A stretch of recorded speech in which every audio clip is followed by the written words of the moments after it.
பயங்கர எமோஷ்னலாக சார் பேசியிருந்தாங்க நிறைய விஷயங்கள். கன்னட சினிமாலேருந்து தமிழ் சினிமாவுக்கு ஒரு என்ட்ரி கார்டுன்றது ரொம்ப முக்கியம். ஓகே, ஒரு வெளி மாநிலத்திலேருந்து ஒரு ஹீரோயின் வந்துடுறாங்க, இந்த படத்தில் ஒரு படத்தில் நடிக்கிறாங்க, எவ்வளோ தூரம் அவங்களால ப்ரூவ் பண்ண முடியும் அப்படின்றது ரசிகர்கள் எல்லாருமே எதிர்பார்க்குற ஒரு விஷயம். அப்படி 3BHK படம் மூலியமாக ப்ரூவ் பண்ணி கிட்டத்தட்ட இந்த ட்ரெய்லர் பார்க்கும்போதும் சரி, இங்கே இருக்கிற நிறைய இயக்குநர்கள் பேசும்போதும் சரி, அவங்கள ரொம்பவே குறிப்பிட்டு சொன்னாங்க, இன்னொரு ஸ்ட்ராங் பெர்ஃபார்மர் தமிழ் சினிமாவுக்கு கிடைச்சாச்சு அப்படின்னு தான் சொல்லணும். கிட்டத்தட்ட ஒரு ஆச்சரியம் மாதிரி தான் இருக்காங்க. ஹீரோயின் சைத்ரா அவர்களை அன்போடு பேச அழைக்கிறோம்.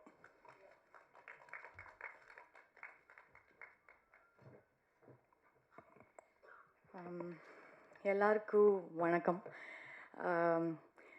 நான் தமிழில் பேசுறதுக்கு ட்ரை பண்ணுறேன். ஏதாவது தப்பாக பேசினா மன்னிச்சிடுங்க. ஃபஸ்ட்டே சொல்கிறேன்.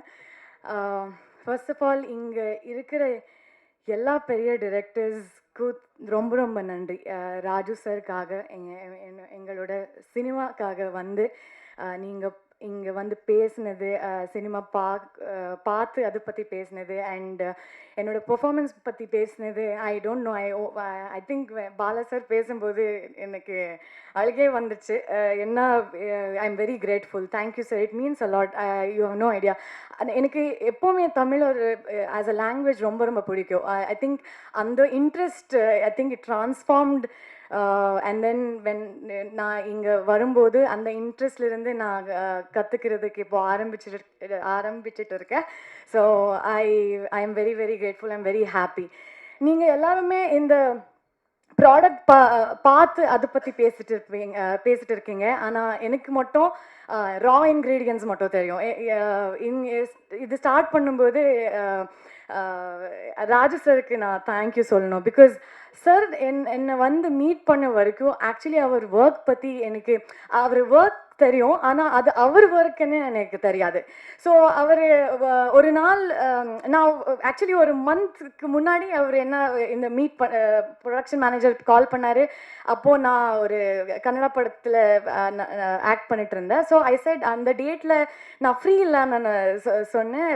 ஸோ ஹீ செட் ஓகே அப்படியா, சரி அப்படி சொன்னிட்டு திரும்பி ஒரு மந்த்துக்கு அப்புறம் அவர் பெங்களூருக்கு வந்துட்டார். வந்து அந்த மேனேஜர், மேம் சார் பெங்களூரில் இருக்காரு, உங்கள் மீட் பண்ணுவோன்னு சொல்லிட்டு இருக்காரு, என்ன பண்ணுவீங்க அப்படி. So then I was very scared. ஐயோ இப்போ என்ன பண்ணுறது, ஓகே அட்லீஸ்ட் மீட் பண்ணிவிட்டு அதுக்கப்புறம் இல்லான்னு சொல்லலாம், பிகாஸ் எனக்கு தமிழ் வராது. ஸோ 3BHK அப்போ சைன் பண்ணிட்டு இருந்தேன். நான் நினச்சேன் ஓகே அது இன்னும் கொஞ்சம் நாள் ஆகுது, ஸோ அப்போது தமிழ் கற்றுக்கிட்டு பண்ணலாம், இப்போ வேணாம் அப்படி. சார் வந்தார், கம்ப்ளீட்டாக தமிழில் நரேஷன் கொடுத்தாரு. ஆனால் நரேஷன் கொடுக்குற before that he started telling, நான் டோபிங்கிற ஒரு படம் பார்த்தேன் சைத்ரா, அது பார்த்து நீங்கள் தான் இந்த கேரக்டர் அதுக்காக நான் வந்துட்டு இருக்கேன் அப்படி சொன்னார். ஸோ எனக்கு அதுக்கப்புறம் நான் அவர் மீட் பண்ணதுக்கு முன்னாடி கூகுள் பண்ணி, ஓ இந்த படம் இவர் இஸ் த ரைட்டரா, இந்த படம் டிரெக்டர் இவரா, இந்த லிரிக்ஸ் இவர் எழுதிட்டாரா. So I didn't know. I was so happy to know that such a big director came down to narrate this story to me. அங்கிறது எனக்கு பெரிய விஷயம் sir. As an artist it gives me an immense pleasure and I'm grateful. And நான் சொன்னேன் sir எனக்கு தமிழ் தெரியாது, நீங்கள் ஸ்ட்ரைட்டாக போய் ஒரு கோவில்பட்டி பண்ணுவீங்க, இங்கே என்ன பண்ணோன்னு நீங்கள் பண்ணுவீங்க சைத்தா, எனக்கு தெரியும். இது ஃபர்ஸ்ட்லேருந்து ஆரம்பிச்சிலிருந்து இல்லி வரைக்கும் அதுதான் சொல்லிட்டு இருக்காரு. அவர் கூட நான் இன்னொரு பர்சனுக்கு ரொம்ப ரொம்ப தேங்க்யூ சொல்லணுன்னா, எங்கள் சினிமாவோட co director Arun Selvapandi sir. இந்த ஆக்சென்ட் இருக்கட்டும், இந்த இந்த இந்த பொண்ணு மாதிரி அந்த பாடி லாங்குவேஜ் எல்லாமே நான் எப்போவுமே கொஸ்டின்ஸ் கேட்டிருப்பேன். இவங்க ரெண்டு பேருமே என்ன பண்ணார்னா, எனக்கு தமிழ் தெரியாது, ஆனால் அவர் எல்லார்கிட்டையும் எங்கள் cinema assistant directors Vishnu, Deepali, Nagaraj, Praveen எல்லார்கிட்டையும் அவர் கூட தமிழில் பேசணும். என்ன பேசினாலும் பரவாயில்ல, அவர் தமிழ் பேசும்போது யாரும் கிண்டல் பண்ணக்கூடாது. இந்த மாதிரி ஒரு இது I think he informed all of them. நான் என்ன பேசினாலும் அவர் கிண்டல் பண்ணல. ஸோ அதனால தான் என்னோட confidence I think it kept growing and I could speak and at least learn. So Pandi சாருக்கு நான் தேங்க்யூ சொல்லணும். எல்லா சீன்ஸ்லேயும் அவர் பேஷண்ட்டாக எனக்கு அந்த தமிழில் டிஸ்கிரைப் பண்ணி நான் அது கன்னடாவில் ரைட் பண்ணி, so I used to do that. ஸோ அதுக்கு I am very very grateful. And of course நான் சசி சார் பற்றி ஆப்வியஸ்லி சொல்லணும், because he is such a big director, actor, and he's so many things, and on top of all of that, he's an amazing human being. எனக்கு எங்கேயோ அது என்னோட first Tamil படம், first Tamil experience ஆன செட்டுங்கிறது எனக்கு ஃபீல் பண்ண விடல.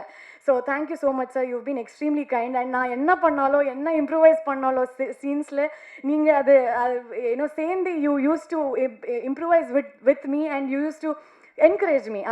I think that has gotten the best out of me. Adu sollna. I am fortunate to share screen space with Guru sir. I don't know, I'm very happy. இப்போ இந்த ஈவெண்ட்ல எனக்கு என்ன சொல்லணும்னு தெரியல, நன்றி மட்டும் சொல்ல முடியும்.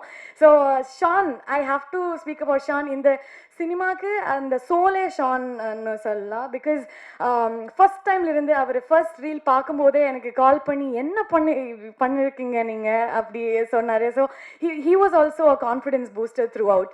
ஸோ அது எனக்கு you know I was very happy. So I have to thank Olympia Films and Ambed sir. Thank you so much for making me a part of your films.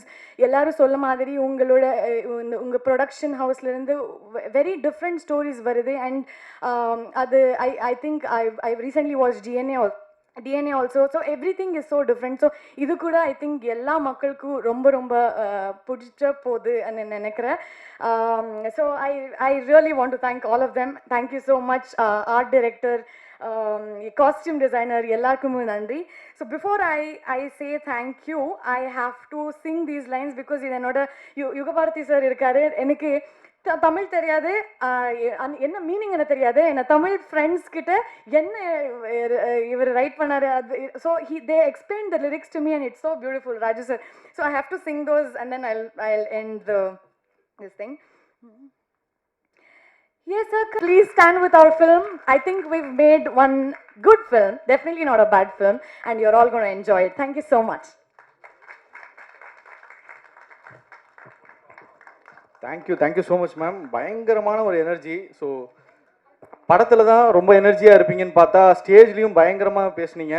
முக்கியமாக எனக்கு கூட இந்த தமிழ்ன்றதை கரெக்டாக சொல்ல வராது, ஆனால் நீங்கள் அவ்வளோ தூரம் அழகாக உச்சரிப்பு பண்ணியிருந்தீங்க. ரொம்ப கம்பல் பண்ணி தான் நிறைய பேர் பாட வைப்போம், ஆனால் இப்போ அவங்களே கம்பல் பண்ணி நீங்கள் எல்லோரும் கேளுங்கடா அப்படின்னு சொல்லி கிட்டத்தட்ட தேன் பாயுது காதினிலே அந்த மாதிரி தான் இருந்துச்சு. ரொம்ப அழகாக பாடியிருந்தீங்க, எக்ஸாஜரேட் பண்ணிலாம் நான் சொல்லலை. தேங்க்யூ ஸோ மச் உங்களுடைய அந்த நேரத்துக்கு. அடுத்தலாம் அந்த அளவுக்கு ரொம்ப உரிமையோடு பேசக்கூடியவர். நீங்கள் இப்போ கை கொடுத்துட்டு அங்கிட்டு போயிட்டு நீங்கள் அவர் கார் எடுக்கும்போது பார்த்தீங்கன்னாலும் உரிமையோடு பேசுவார். பார்த்து கவனமாக போங்க, சாப்பிட்டீங்களா அப்படின்னு சொல்லி ரொம்ப உரிமையோட பேசுகிறேன் சார், சாரி சார்.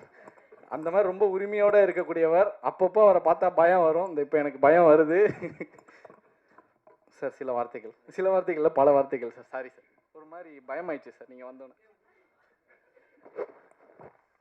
எல்லோருக்கும் வணக்கம். பத்திரிகையாளர்கள், எல்லாம் நண்பர்கள் எல்லாருக்கும் என் வணக்கத்தை தெரிவிச்சுக்கிறேன். ரொம்ப நன்றி. இயக்குநர்கள் எல்லாம் வந்தது ராஜமுருகனுக்காக தான். இவங்க எல்லாம் வந்தது ராஜமுருகன் அவரை பாராட்டுறதுக்காக வந்திருக்காங்க. ஸோ அவங்க எல்லாத்துக்கும் நான் நன்றியை தெரிவிச்சுக்கிறேன். மை லார்ட் அப்படின்றது அந்த டைட்டில் அவர் வழக்கமாக எல்லா படத்துலையும் வைக்கிற ஒரு டைட்டில். ஆனால் மை லார்ட் நான் அடிக்கடி அவர் சொல்லுவார், இது கோர்ட் ட்ராமா இல்லை. இன்டர்வியூவில் சொல்லும்போது இது கோர்ட் ட்ராமாவா, கோர்ட்டை பற்றி இல்லை மை லார்ட் அது கிடையாது. ஸோ அதை நான் சொல்லிடுறேன். மை லார்ட் அப்படின்றது இது கோர்ட் ட்ராமா கிடையாது. ஒரு 10 நிமிஷம் தான் கோர்ட் வரும். ஆனால் ஒரு அதிகாரத்தை தண்டிக்கக்கூடிய அதிகாரத்தை ஒரு கடைக்கோடி இருக்கிற ஒரு மனுஷனுக்கு கொடுத்தா அவன் என்ன பண்ணுவான், அவன் அதை வச்சுட்டு என்ன பண்ணுவான்னு சொல்கிறது தான் மயிலாடு. மயிலாடுன்றது அந்த கடைக்கோடி மனுஷனை, அந்த ஒரு நபர் முத்துச்சிற்பியை குறிக்கிற அந்த வார்த்தை தான் மயிலாடு. அதுதான் இந்த படத்துக்கான, இந்த டைட்டிலுக்கான ஒரு விளக்கமாக நான் நினைக்கிறேன். அப்படி தான் அதை வச்சுருக்கோம். ஸோ இதுதான் மயிலாடான ஒரு படம். முதல் வந்த எல்லா இயக்குநர்களுக்கு நன்றியை தெரிவிச்சுக்கிறேன். அப்புறம் எங்களுக்குள்ளே ஒரு போட்டி இருந்தது. பாலான ரொம்ப வந்ததுக்கு ரொம்ப நன்றினே. இன்னும் வருத்தமும் இருந்தது. என்னென்னா நீங்கள் வரமாட்டீங்கன்னு நான் சொன்னேன் அவர்கிட்ட. பாலானனை கூப்பிட்றேன் அப்படின்னா, இல்லை வரமாட்டார், நீங்கள் எதுக்கு அவரை உங்களை தொந்தரவு பண்ணக்கூடாது தான், வேறு ஒன்றும் இல்லை, நீங்கள் தொந்தரவு பண்ணக்கூடாது அப்படின்னு சொன்னேன். இல்லை இல்லை வந்துட்டா என்ன தருவீங்க, வந்துட்டா நீங்கள் என்ன கேட்டாலும் தருவேன் அப்படின்னு வேற சொன்னேன் நான். அப்புறம் வந்தவொடனே சந்தோஷப்படுறதா இல்லை வந்துட்டாரு என்ன கேட்க போகிறாலும் தெரியாது அப்படின்ற ஒரு இதில் இருந்தேன். நீங்கள் வந்து பாராட்டினதுக்கு ரொம்ப நன்றினே. அந்த டான்ஸை பற்றி சொன்னீங்க, அது சத்தியமாக நான் கொரியோகிராஃப் பண்ணதில்லை. கொரியோகிராஃப் சொன்னது ஏன்னா அது அந்த கேரக்டர் அப்படி தான் ஆடணும் அப்படின்னு சொல்லிட்டாங்க. ஸோ அதனால தான் அப்படி ஆடணும். அது 2 நாள் 1 நாள் எடுத்தாங்கண்ணே, அதுவே வச்சு ரொம்ப கஷ்டப்படுத்திட்டாங்க. ரொம்ப கஷ்டப்படுத்தினாங்க. முதல் டேக் ஓகே, எல்லாம் சிரித்து ஓகேன்னு அப்படின்ட்டோம். கடைசி டைரக்டர் வந்து ஓகேன்னு சொல்லிட்டு எல்லாம் கைதட்ட ஆரம்பிச்சிட்டோம். ஃபஸ்ட் டேக்லேயே ஓகே பண்ணிட்டோம்டான்ட்டு.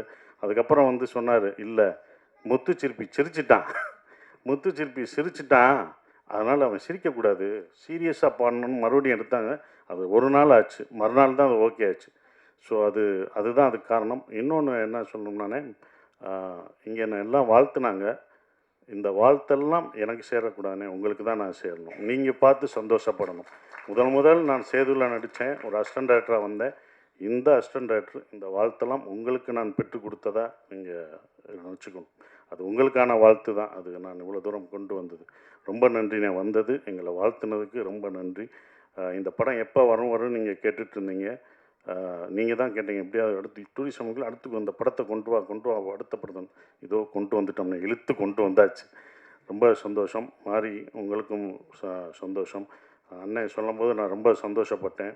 அவருக்கு எல்லாம் நீங்கள் வந்து இப்போ எனக்கு வழி நடத்துவர் மாரி செல்வராஜ் அப்படின்னு சொல்லும்போது எங்கள் இயக்குனருக்கு நீங்கள் வழி நடத்துறது எனக்கு ரொம்ப சந்தோஷம். அதே மாதிரி உங்கள் இயக்குனருக்கு இப்போ நான் வழி நடத்திட்டுருக்கேன். அதுதான் உண்மை. உங்கள் இயக்குனருக்கு ஸோ நம்ம மாற்றிக்கிட்டோம், அவ்வளோதான். நம்ம சொன்னால் அவங்க கேட்க மாட்டாங்க, நீங்கள் சொன்னாங்க அவர் கேட்பார், நான் சொன்னால் அவர் கேட்பார். அதனால் கரெக்டாக இதாகிடுச்சு. ஸோ அது எல்லாருக்கும் நன்றியை தெரிவிச்சுக்கிறேன். வந்த எல்லாருக்கும் நன்றி. சோமு சார், நான் 2வது படம், ஃபஸ்ட்டு படம் வரல, ரொம்ப சிறப்பாக நடிச்சிருந்தார். அந்த நாக்கா அப்படின்ற கேரக்டர், கதிரில்வேலன் அப்படின்ற கேரக்டர் பத்திரிக்கையாளர் எப்படி இருப்பாங்க, எந்த உண்மையாக இருந்து எப்படி இருப்பாங்கன்றதை அப்படியே இது பண்ணார். உங்களோட நடித்தது எனக்கு ரொம்ப சந்தோஷம் சார். அப்புறம் என்னோட இந்த படத்தில் எங்கள் ப்ரொடியூசர் ஃபஸ்ட்டு முதல் தேங்க்ஸ் அவருக்கு தான் நான் சொல்லணும். ஏன்னா அவர் என்கிட்ட கதை சொல்ல வரும்போது சரவணன் தான் சொன்னார், ராஜ்முருகன் வந்து கதை சொல்லுவார், நீங்கள் கேளுங்கன்னு சரவணன் சொல்லி நான் கதை கேட்டேன். அப்போ கதை கேட்டவுடனே ராஜ்முருகன் சார் சொன்னவுடனே, இந்த கதை எனக்காக எதுவும் மாற்றாதீங்க, இது என்ன எப்படி இருக்கோ அந்த கதைக்குள்ளே நான் வர்றேன், நீங்கள் என்ன நினச்சிங்களோ அதை கடைசி வரைக்கும் எடுத்துருங்கன்னு சொன்னேன். ஸோ அப்படி தான் இந்த கதை வந்து இவ்வளோ தூரம் வந்திருக்கு. இந்த கதையை எடுக்க ஒத்துக்கிற அம்பேத்குமார் சாருக்கு என்னுடைய நன்றியை தெரிவிச்சுக்கிறேன். என்னென்னா ஒரு ப்ரொடியூசர் ஒத்துக்கணும் இது எப்படின்றது. அவர் வந்து அதை சிறப்பாக வந்து சொன்னபோது, சார் ராஜ்மோகனோட ஒரு படம் பண்ணேன் சார், அது தோத்துருச்சு சார், நல்ல பையன் சார், அவன் ஜெயிக்கணும் சார், நான் இன்னொரு படம் பண்ணணும் சார், அது பண்ணணுன்னார் சார். அது இன்னும் என் மனசில் ஓடுது. என்னோட மீட் பண்ணும்போது மீட் பண்ணும்போது ராஜ்முருகனுக்காக நான் பண்ணணும். அதுதான் எல்லாருமே நினைக்கிறது, இந்த மாதிரி ராஜ்முருகன் மாதிரி இயக்குனர் தோக்கவே கூடாது.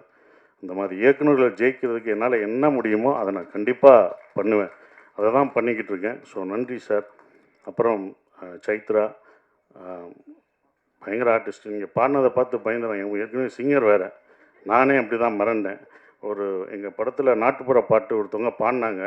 பாடிட்டு இருக்கும் நான் பாடுறேன், நீ இருமா, நீ ஏன் பாடுற, லேட்டாக பாடு, நீ அவங்க தான் பாடுறாங்க, நல்லா பாட முடியல, நான் ஒரு பாட்டு பாடுறேன்னு, சரி பாடு அப்படின்னு. அது ஒரு பாட்டு அவங்க கன்னடத்தில் ஒரு நாட்டுப்புற பாட்டு பாடுச்சு, ஏதோ மீத்தேன்னு ஒன்று பாடுச்சு. மிரண்டோம், என்ன நல்லா பாடுது. அப்புறம் தான் சொல்லிச்சு, ஒரு 3 படங்கள் கன்னடத்தில் சிங்கர் சகலகலா வள்ளி. நடிப்பு மட்டும் இல்லை, அவங்க டான்ஸு, பாட்டு, ஃபோட்டோகிராஃப் வேறு எல்லாமே பண்ணியிருக்காங்க. ஸோ உங்களோட நடித்தது எனக்கு ரொம்ப சந்தோஷம். நல்ல ஆர்டிஸ்ட். ஏன்னா டோபி பார்த்துட்டு நானும் ஒரு ரசிகன். அது நடித்தது ரொம்ப அதுவும் அந்த காதல் காட்சிகள் நல்லா நடிச்சிருக்கீங்க அப்படின்னு இப்போ லிங்குசாமி சார் சொன்னார். பிரமாதம் பண்ணுற எல்லாருமே சொல்கிறாங்கன்னா அதுக்கு காரணம் நீங்கள் தான். அது நல்லா வர்றதுக்கு நீங்களும் பண்ண ஒரு காரணம் தான். ரொம்ப நன்றி கெமி, நீங்களும் இந்த படத்தில் நடிச்சிருக்கீங்க. அந்த கேரக்டர் ரொம்ப நல்லா இருந்தது. ஸோ எல்லாருக்கும், இந்த பணியாற்றின எல்லாருக்கும் என் நன்றியை தெரிவிச்சுக்கிறேன். ஷான் ரோல்டன், யுகபாரதி சார், இவங்க 3 பேரும் டைரக்டரும் பண்ணும்போது 3 பேர் காம்பினேஷன் எப்போவுமே தப்பாக. நான் அவர்கிட்ட கேட்பேன், அவருக்கு மட்டும்தான் அந்த மாதிரி பாட்டு கேட்பீங்களா? இல்லை, அவர் தான் அப்படி கேட்குறாரு, அதனால் நான் போடுறேன்னு சொல்கிறாரு. நம்ம நம்ம நட்பு இன்னும் தொடர்ந்துக்கிட்டு தான் இருக்குது. நாங்கள் இன்னும் ஒவ்வொரு இதாக போய்கிட்டே இருக்கோம். போனது டூரிஸ்ட் ஃபேமிலிக்கு போனோம், அடுத்து இந்த இதில் எல்லா இன்டர்வியூவும் கலந்துக்கிட்டு இருக்கோம்.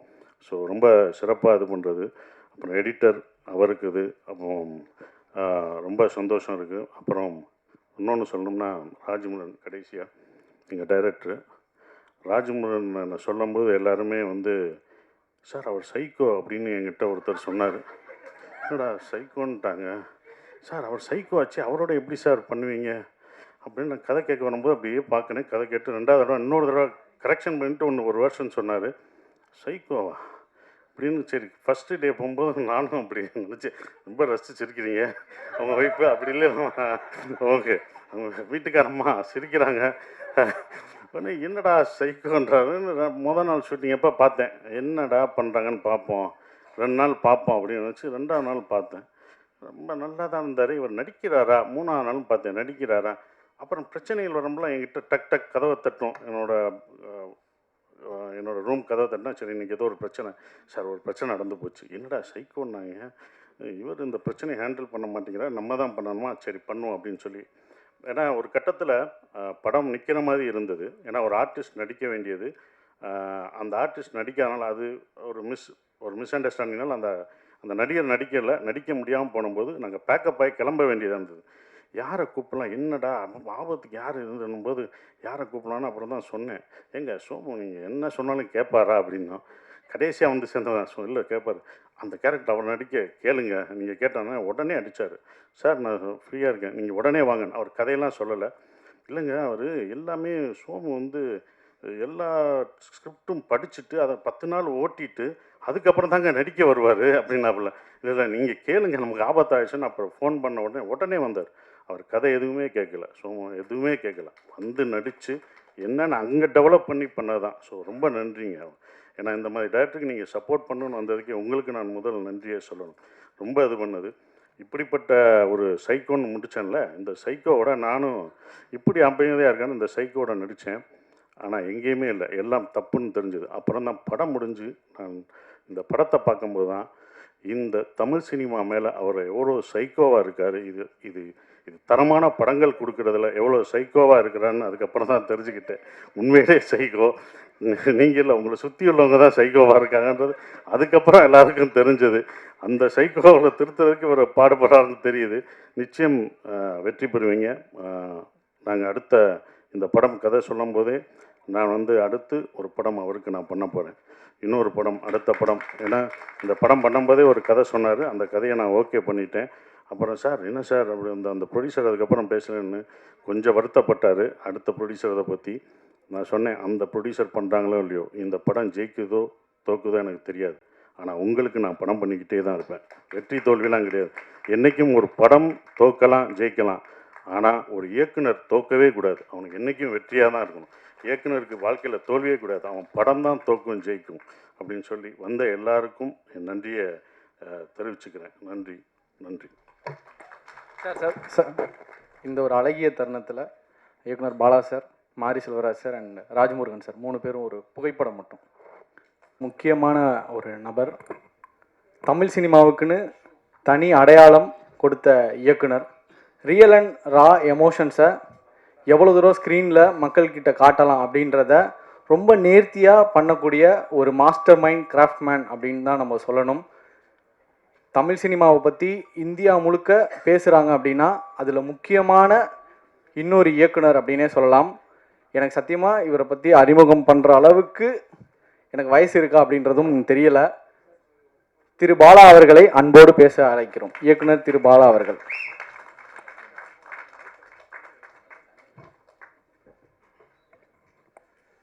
அனைவருக்கும் வணக்கம். மாறி ஸ்டேஜில் பேரை சொன்னோடனே மாறி சொல்கிறாப்புல, கொஞ்சமாக 2 வார்த்தை கொஞ்சம் எக்ஸ்ட்ரா பேசுங்க. சரி ட்ரை பண்ணி பார்க்குறேன் பேசுகிறதுக்கு. ப்ரொடியூசர் பேர் அம்பேத்கர் குமார், படம் பேர் மயிலாட். நல்ல இந்த பாலாஜி சக்திவேல் படத்தில் வர்ற மாதிரி குட் காம்பினேஷனாக இருக்குது.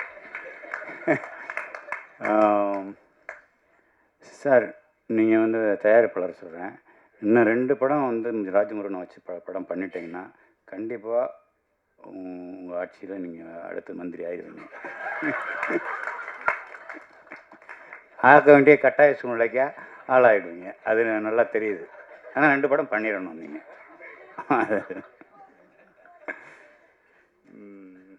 அப்புறம் சாண்டோன் படம் பாட்டு கேட்ட வரைக்கும் எனக்கு ரொம்ப திருப்தியாக இருக்குது. நான் படம் இன்னும் பார்க்கல அப்படிங்கிறது இதனால் ரொம்ப கஷ்டமாக இருக்குது. ஆனால் படம் பார்க்கலைன்ற ஒரு ஒரு ஒரு குற்ற உணர்ச்சியே இல்லாத அளவுக்கு மாரி செல்வராஜ் மொத்த டீட்டெயிலையும் சொல்லிட்டாப்புல. ஸோ இது எவ்வளோ மரியாதைக்குரிய படம் அப்படின்றது மாரி செல்வராஜ் வாயிலேருந்து வந்துச்சுனால அது நிச்சயமாக தரமான படமாக தான் இருக்குன்றது என்னோட நம்பிக்கை. அப்புறம் சார் சொல்லிட்டோம். சார் வெங்கடேஷ் சார், நீங்கள் பேசி எனக்கு தெரியாது, நான் உங்களை பார்த்ததுக்கு முன்னாடி நீங்கள் பேசிகிட்டு இருக்கும்போது இவர் யாருன்னு சொல்லி கேட்டேன் மாறிட்ட. அவர் வெங்கடேஷ் டைரக்டர் 40 படம் பண்ணியிருக்கிறாரு அப்படின்னாரு. அது உண்மையா சார்? எனக்கு தெரியாது. ஓ 23 சார், மன்னிச்சுங்க சார், நான் உங்களுக்கு கவனிக்காம விட்டேன். அப்புறம் உங்களை சொல்லவே வேண்டாம், நீங்கள் ரியலிஸ்டிக் ஃபிலிம் சின்ன பசங்களை வச்சுட்டு எவ்வளோ பிரமாதமான படம் பண்ணியிருக்கீங்க. ஞானவேலும் பேசுகிறாப்புல. குரு எங்கேயோ 2-3 இடத்துல பாட்டில் அடி வாங்கியிருப்பீங்கன்னு நினைக்கிறேன் மண்டையில். ஏன்னா அந்த எக்ஸ்பிரஷன் அவ்வளோ துல்லியமாக இருக்குது. பாக்கி எல்லோரும் சினிமா நடிகர் மாதிரி அப்படின்னுவாங்க, கண்ணு சிமிட்டுவாங்க, எதுவுமே இல்லை. நிஜமாகவே அடி வாங்கின மாதிரி ஒரு எக்ஸ்பிரஷன் கொடுத்தீங்க. அதுதான் இல்லாமல் நீங்கள் ஒரு ஜிகர் தண்டா படத்தில் போய் ஒரு இருக்கிற எல்லா குரூப்புக்கும் ஆக்டிங் கோர்ஸ் சொல்லி கொடுப்பீங்க. அப்படி ஒரு கேரக்டர் உண்மையிலே ரொம்ப அருமையாக இருந்துச்சு. அந்த ஒரு ஷாட் ரொம்ப பிரமாதம். அப்புறம் இது ராஜமுருகனை சொல்லணும்னா படம் குக்கு. ஞானவேல் வந்தாப்புல என்னன்னு தெரில. நானும் லிங்குசாமியும் போயிருந்தோம் பூஜைக்கு. மத்தியானம் பூஜை வச்சுருந்தாங்க ஒரு ஆஃபீஸில்.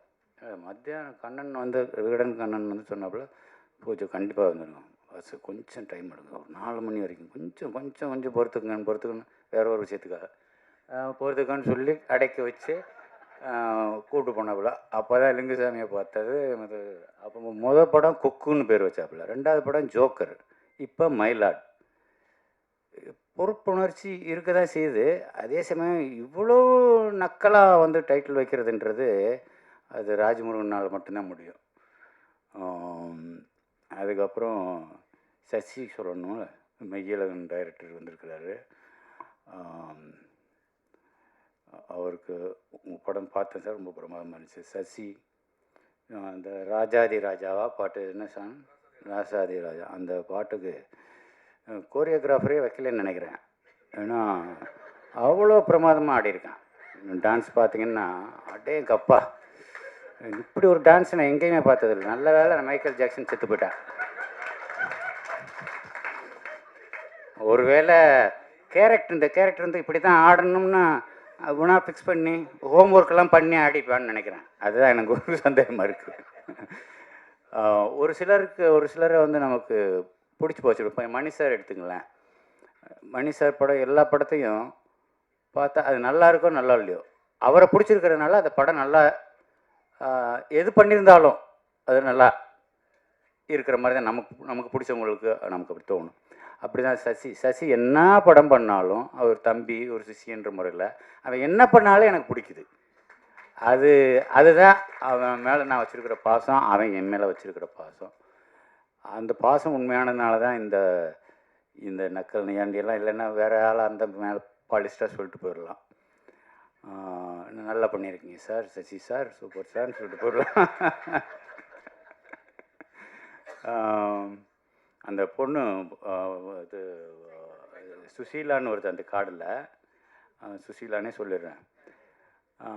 அந்த பொண்ணு அடுத்த சினிமாவை நீங்கள் வேறு யாராவது மற்ற ஹீரோக்குள்ளே நடிக்கிற ஹீரோ, உண்மையாக நடிக்க தெரிஞ்ச ஹீரோக்கள் கூட நடிக்க வேண்டிய ஒரு வாய்ப்பு வந்ததுன்னா அந்த ஹீரோக்கள் இதன் மூலமாக நான் ஒன்று தெரிவிச்சுக்கிறேன், அந்த ஹீரோக்கள் இந்த பொண்ணுக்கிட்ட ஜாக்கிரதையாக இருக்கணும் வேண்டியிருக்கு.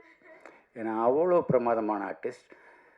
ஒரு கன்னட படம் பார்த்தேன், சும்மா ஒரு செலெக்ஷனுக்காக பார்க்குறம்போது ஒரே ஒரு சீன் தான் பார்த்தேன். அதில் கிட்டத்தட்ட ஒரு 4 நிமிஷம் ஓடுது அந்த ஒரே காட்சி, ஒரே ஷாட். அந்த ஒரே ஷாட்டில் அவ்வளோ ஆக்ரோஷமான நடிப்பு. இம்முட்டு குட்டியூண்டியாக இருந்துட்டு இவ்வளோ தூரம் இவ்வளோ ஆக்ரோஷமாக நடிக்கிறாள் யார் இந்த பொண்ணு அப்படின்னு சொல்லி ரொம்ப உத்து கவனிக்க வேண்டிய அளவுக்கு அவளோட பெர்ஃபார்மன்ஸ் இருந்தது. மிகப்பெரிய வாழ்த்துக்கள்மா, நீ ரொம்ப நல்லா வரணுன்றது என்னோடய வேண்டுதலாகவும் இருக்குது. விழாவின் நாயகன் சாம்க்கு என்னோடய வாழ்த்துக்கள். படத்தை பார்க்க பாரதி வந்திருக்கிறாப்புல, பாரதி சொல்ல வேணாம், அவங்க 2 பேருக்கும் அவருக்கு ராஜமுருகனுக்குனா ஸ்பெஷலாக வார்த்தையில் ஒதுக்கி வச்சுருப்பாப்புல. ராஜமுருகன் படம் வரும்போது இந்த வார்த்தையில் போட்டுக்கலாம் அப்படின்னு சொல்லி அதில் அவங்களுக்குள்ள ஒரு அண்டர்ஸ்டாண்டிங் இருக்குது. நம்மலாம் கேட்டோம்னாக்கா ஒரு 4 நாள் கழித்து ஏதோ ஒன்று அனுப்புவாப்புல, அப்புறம் கொஞ்சம் வற்புறுத்தினதுக்கப்புறம் நல்ல வரிகள் வந்து சேரும். ராஜமுருகனுக்கு ஆட்டோமேட்டிக்காக கொடுத்துருவார், அதில் ஒன்றும் சந்தேகம் இல்லை. வேறு என்ன சொல்கிறது, மொத்தத்தில் படம் பார்க்கணும் அப்படின்னு ஒரு நம்ம ப்ரொடியூசர் வந்து தேட்டரில் பார்த்துக்கிறேன்னே 13ஆம் தேதி நைட்டு ஊருக்கு போகிறேன், தேட்டரில் பார்த்துக்கிறேன், இல்லை தனியாக பார்த்துருங்க சொல்லி கேட்டிருக்கிறாரு. ராஜமுருகன் நேற்று கூப்பிட்டபோது போக முடியல, நான் ஊருக்கு போகிறதுக்குள்ளே கண்டிப்பாக நான் தனியாக பார்த்துட்டு உங்களை கூப்பிட்றேன் சார். அடுத்து உங்களை மந்திரியாகவே பார்த்துக்கலாம். ஸோ படம் சம்மந்தப்பட்ட அனைவருக்கும் என்னோட மனமார்ந்த நல்வாழ்த்துக்கள். ரொம்ப நன்றி என்னைய கூப்பிட்டதுக்கு.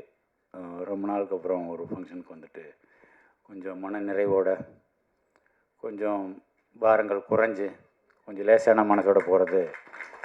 மாரி செல்வராஜ் அடிக்கடி சொல்கிறது, 4 பேரோட கலந்து பேசுங்க, தனியாக இருக்காதீங்க, தனிமையில் இருக்கிறாதீங்க. இப்போ போய் மேடையில் பேசுனீங்கன்னா கொஞ்சம் 2 வார்த்தை 4 வார்த்தை ஜாஸ்தி பேசுங்க அப்படின்னு சொன்னதெல்லாம் மாரி செல்வராஜ் வந்து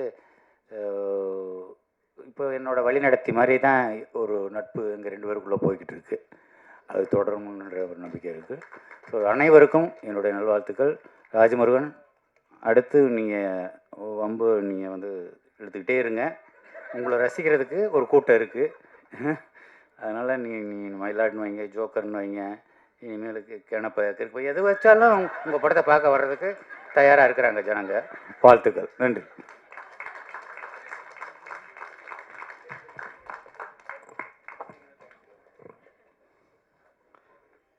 சார் பாலா சார், ரொம்ப நன்றி சார் இங்கே வந்ததுக்கு. மாரி தேங்க்யூ சார், சொன்ன மாதிரியே ரொம்ப மென்மையாக பேசிட்டு மைக்குக்கு வலிக்காத அளவுக்கு பேசிட்டு போயிட்டீங்க. Thank you so much. சினிமாவை வந்து சமூக குரலாக மாற்றி சினிமாவுக்கு தேவையான அழுத்தமான கதைகளை தொடர்ந்து கொடுத்துக்கிட்டே இருக்கிற, தொடர்ந்து வெற்றி படங்களை கொடுத்துட்டே இருக்கிற, வெற்றி படம் நான் சொல்லும்போது வெறும் ரிவ்யூஸாக மட்டும் இல்லாமல் வணிகமாகவும் மிகப்பெரிய வெற்றியை கொடுக்குற இயக்குனர் திரு மாரி செல்வராஜ் அவர்களை அன்போடு பேச அழைக்கிறோம்.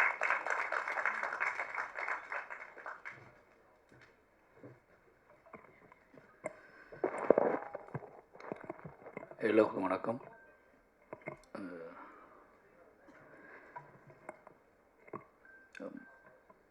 நேற்று 2 படம் பார்த்தேன். நேற்று காலையில் ஃபஸ்ட்டு ஒரு படம் பார்த்தேன். அந்த படம் எதேச்சியாக நான் எப்போவுமே காலையில் ஒரு 8 மணி 9 மணிக்கு எப்போவுமே காலையில் எழுந்திரிச்ச உடனே ஒரு படம் பார்ப்பேன். அது அப்படி எதேச்சியாக நான் வந்து சும்மா ஓடிடி பிளாட்ஃபார்மில் போய் நமக்கு என்ன தோணுதோ, எந்த ஸ்டில்லு பார்க்கணுன்னு தோணுதோ, எந்த படம் பார்க்கணுன்னு தோணுதோ அந்த படத்தை அப்படியே ஓட்டி ஒரு 10 நிமிஷம் பார்ப்போம். அந்த படம் நம்மளை உள்ளே இழுத்துச்சுன்னா அந்த படத்துக்குள்ளே ட்ராவல் ஆகும் அப்படின்ட்டு என்னோடய டெய்லி வழக்கமாக வச்சுருப்பேன் நான். அப்படி நேற்று பார்த்த படம் வந்து ஒரு செவிந்தியர்கள் பற்றியான ஒரு படம் பார்த்தேன். பரி மை ஹார்ட் உடன் நீ அப்படின்னு சொல்லிட்டு ஒரு படம். அந்த படம் பார்த்து முடிச்சுட்டு ஒரு பெரிய ஒரு மாதிரி படம் முடிஞ்ச உடனே அந்த படம் கொடுத்த தாக்கம் வந்து ரொம்ப டிஸ்டர்ப் பண்ணிச்சு. நான் உடனே ஆஃபீஸுக்கு போய் என்னோடய அசிஸ்டன்ட் டைரக்டர்கிட்ட அந்த படத்தை பார்க்க சொல்லி அதை பற்றி டிஸ்கஸ் பண்ணிகிட்டு இருந்தோம். இந்த படம் பார்த்து முடிச்சதுக்கப்புறம் அதை பற்றி ஒரு டிஸ்கஷன்லாம் போனதுக்கப்புறம் நைட்டு ஒரு 11 o'clock வந்து அம்பேத்கரை வந்து இந்த படத்தை அனுப்பி விட்டார். இதை பார்த்துட்டு காலைல வா ஈவினிங் ஃபங்க்ஷனுக்கு வந்துருங்க அப்படின்னு சொல்லி இப்போ இந்த படம் பார்த்தோம். எல்லாம் என் அசிஸ்டன்ஸோட சேர்ந்து அந்த படம் பார்த்தேன். ஏதோ தெரியல சம்மந்தம் இல்லாமல் இந்த 2 படத்துக்குமான ஒரு பயங்கரமான ஒரு கனெக்ஷன் இருந்துச்சு, பயங்கரமான ஒரு தாக்கம் இருந்துச்சு.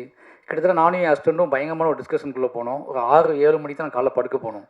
இந்த 6 மணியுமே இந்த 6 மணி வரைக்கும் இந்த உரையாடல் என்ன உரையாடல் இருந்துச்சுன்னா, 2 படங்களுமே வந்து மிகப்பெரிய தாக்கத்தை ஏற்படுத்தியிருக்கு. 2 படங்களும் வெவ்வேறு வடிவமான போராட்ட வடிவங்களை முன் வைக்கிற படங்கள். இப்போ வந்து எனக்கு என்ன பண்ண தோணுச்சு அப்படின்னா, மயிலாடு பார்த்துட்டு என்னன்னா, இந்த இந்த மயிலாடு படத்துக்குள்ளே நிறைய விஷயங்கள் இருக்குது. நான் வந்து இந்த படத்தோட தாக்கத்துலேருந்து பேசுறதுனால சொல்கிறேன். இது சரியா, இது தப்பா, இந்த முடிவு, இந்த இந்த இந்த இந்த வடிவம், எளிய மக்களோட கடைசி ஆயுதம், எளிய மக்களோட கடைசி முடிவு, இதை இப்படி இப்படி இப்படி முன்மொழியலாமா, இதை வைக்கலாமா அப்படின்னு சொல்லி ஒரு காரசாரமான விவாதத்துக்கு நாங்கள் தள்ளப்பட்டோம். எனக்கு என்ன அப்படின்னா, என்கிட்ட நான் என்ன பதில் சொல்ல போகிறேன்னு சொல்லிட்டு என்னோட உதவி இயக்குநர்கள் வந்து ரொம்ப காரசாரமான விவாதத்துக்கு அழைச்சிட்டு போனாங்க. ஒரு 6 மணி வரைக்கும் ஒரு பயங்கர டிஸ்கஷன். ஏன்னா நிறைய பேத்துக்கு இந்த முடிவு சரியா அப்படிங்கிற ஒரு பெரிய குழப்பம் இருந்துச்சு இந்த படத்தோட முடிவில். பட் நான் என்ன பண்ணேன்னா, இந்த 2 படத்தையும் மண்டக்குள்ள ஓட்டி பார்த்துக்கும்போது ஒரு மிகப்பெரிய தத்துவமாக நிலைநிறுத்தப்படக்கூடிய, ரொம்ப நிலையானதுன்னு சொல்லப்படக்கூடிய ஒன்று நம்மளை வந்து அடக்கி ஆண்டுக்கிட்டு இருக்கும்போது, அது வந்து ஒரு ஒரு வடிவமாக இருந்துச்சுன்னா அதை எடுத்து அது ஒரு பில்டிங்காக இருந்துச்சுன்னா அதை உடைக்கலாம், அது ஒரு கேட்டாக இருந்தால் உடச்சிட்டு திறக்கலாம், அது காற்று மாதிரி பரவிக்கிட்டு இருக்கும்போது, அது ஒரு பேர் இருளாக இருக்கும்போது அதை எப்படி வென்றெடுக்கிறது, அதை எப்படி திருத்துவது, அதை எப்படி மாற்றுவது, அதை எப்படி ஜெயிப்பது அப்படிங்கிறது ஒரு பெரிய குழப்பம் இருக்குது. எல்லாத்தையுமே நான் தான் கொடுக்கணுமா, எல்லாத்தையுமே நான் தான் இழக்கணுமா அப்படிங்கிற ஒரு கேள்வியை என் அசிஸ்டன்ட் முன்னாடி வச்சாங்க. நம்ம ஏன் எல்லாத்தையும் இழக்கணும், அப்படி ஒரு முடிவு இந்த படம் வைக்கிறதா அப்படின்னு கேள்வி கேட்டாங்க. அப்போ நான் சொன்னேன், ஒரு பேர் இருள் உன்னை சூழும் போது நீ ஒரு பெரு வெளிச்சத்தை பார்க்க வேண்டிய கட்டாயத்துக்கு உள்ளாக்கப்படுற, இந்த பாயிண்ட் ஆஃப் இந்த படத்தை நீ புரிஞ்சுக்க ட்ரை பண்ணு அப்படின்னு சொல்லி, கிட்டத்தட்ட எனக்கு வந்து ஒரு பெரிய வெளிச்சமாக தான் மயிலாடு படம் இருந்துச்சு. ஏன் அப்படின்னா, இந்த படத்துக்குள்ளே என்ன தான் நடக்கும், இந்த படம் இந்த முடிவு எப்படி தான் போக போகுதுன்னு நான் யோசிச்சு பார்த்துக்கிட்டே இருக்கும்போது, இந்த படத்தோட முடிவு நீ ரொம்பவே தர்க்கத்துக்கு உள்ளாக்கிச்சு. அதை நான் ஏற்றுக்கணுமா ஏற்றுக்கக்கூடாதா அப்படின்னு சொல்லி.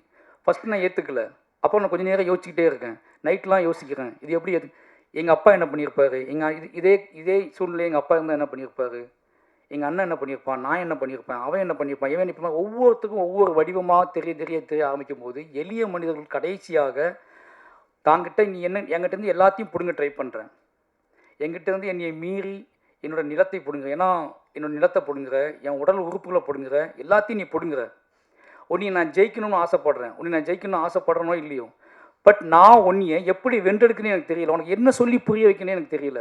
கடைசியாக நான் உனக்கு நீ என் இதயத்தை பிடிங்கிட்டு போகிற, அந்த இதயத்தின் வழி நான் உனக்கு ஒரு அறத்தை கொடுக்க ட்ரை பண்ணுறேன் அப்படிங்கிறது இந்த படம் சொல்லி முடிக்கும்போது, கிட்டத்தட்ட நான் அந்த படத்தை முடியும் போது நான் என்னோட உதவியாளர்கிட்ட சொன்ன விஷயம் அது ஒன்று தான். நான் என்ன சொன்னேன் அப்படின்னா, இந்த படத்தை நீ வந்து உனக்கு ஒரு எக்ஸ்போசர் இருக்குது, உனக்கு ஒரு அறிவு இருக்குது, அந்த அறிவில் அந்த படத்தை பார்க்காத.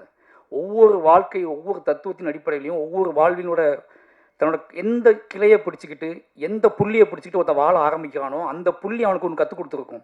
இந்த படத்தில் இருக்கக்கூடிய அந்த கேரக்டர், சசிகுமார் சாரோட கேரக்டர் தொடக்க காலத்திலேருந்து அது காட்டப்பட்ட நேரத்திலிருந்து அது ஒரு புள்ளியை கைப்பற்றிக்கிட்டு ஒரு பூனையை காப்பாற்றினவன், ஒரு எலியை காப்பாற்றினவன், ஒரு எறும்பை காப்பாற்றினவன், யார் ஒரு மனுஷனை விட்டுட்டு போவானா, ஒரு மனுஷனை விட்டு அவன் எப்பேற்பட்ட அயோக்கியனாக இருந்தாலும், அவன் எப்பேற்பட்ட கொடுங்கோலனாக இருந்தாலும் அவனை விட்டுட்டு போவானா அப்படிங்கிற ஒரு கேள்வியை முன்வைக்கும் போது எனக்கு பயங்கரமான ஷாக்காக இருந்துச்சு.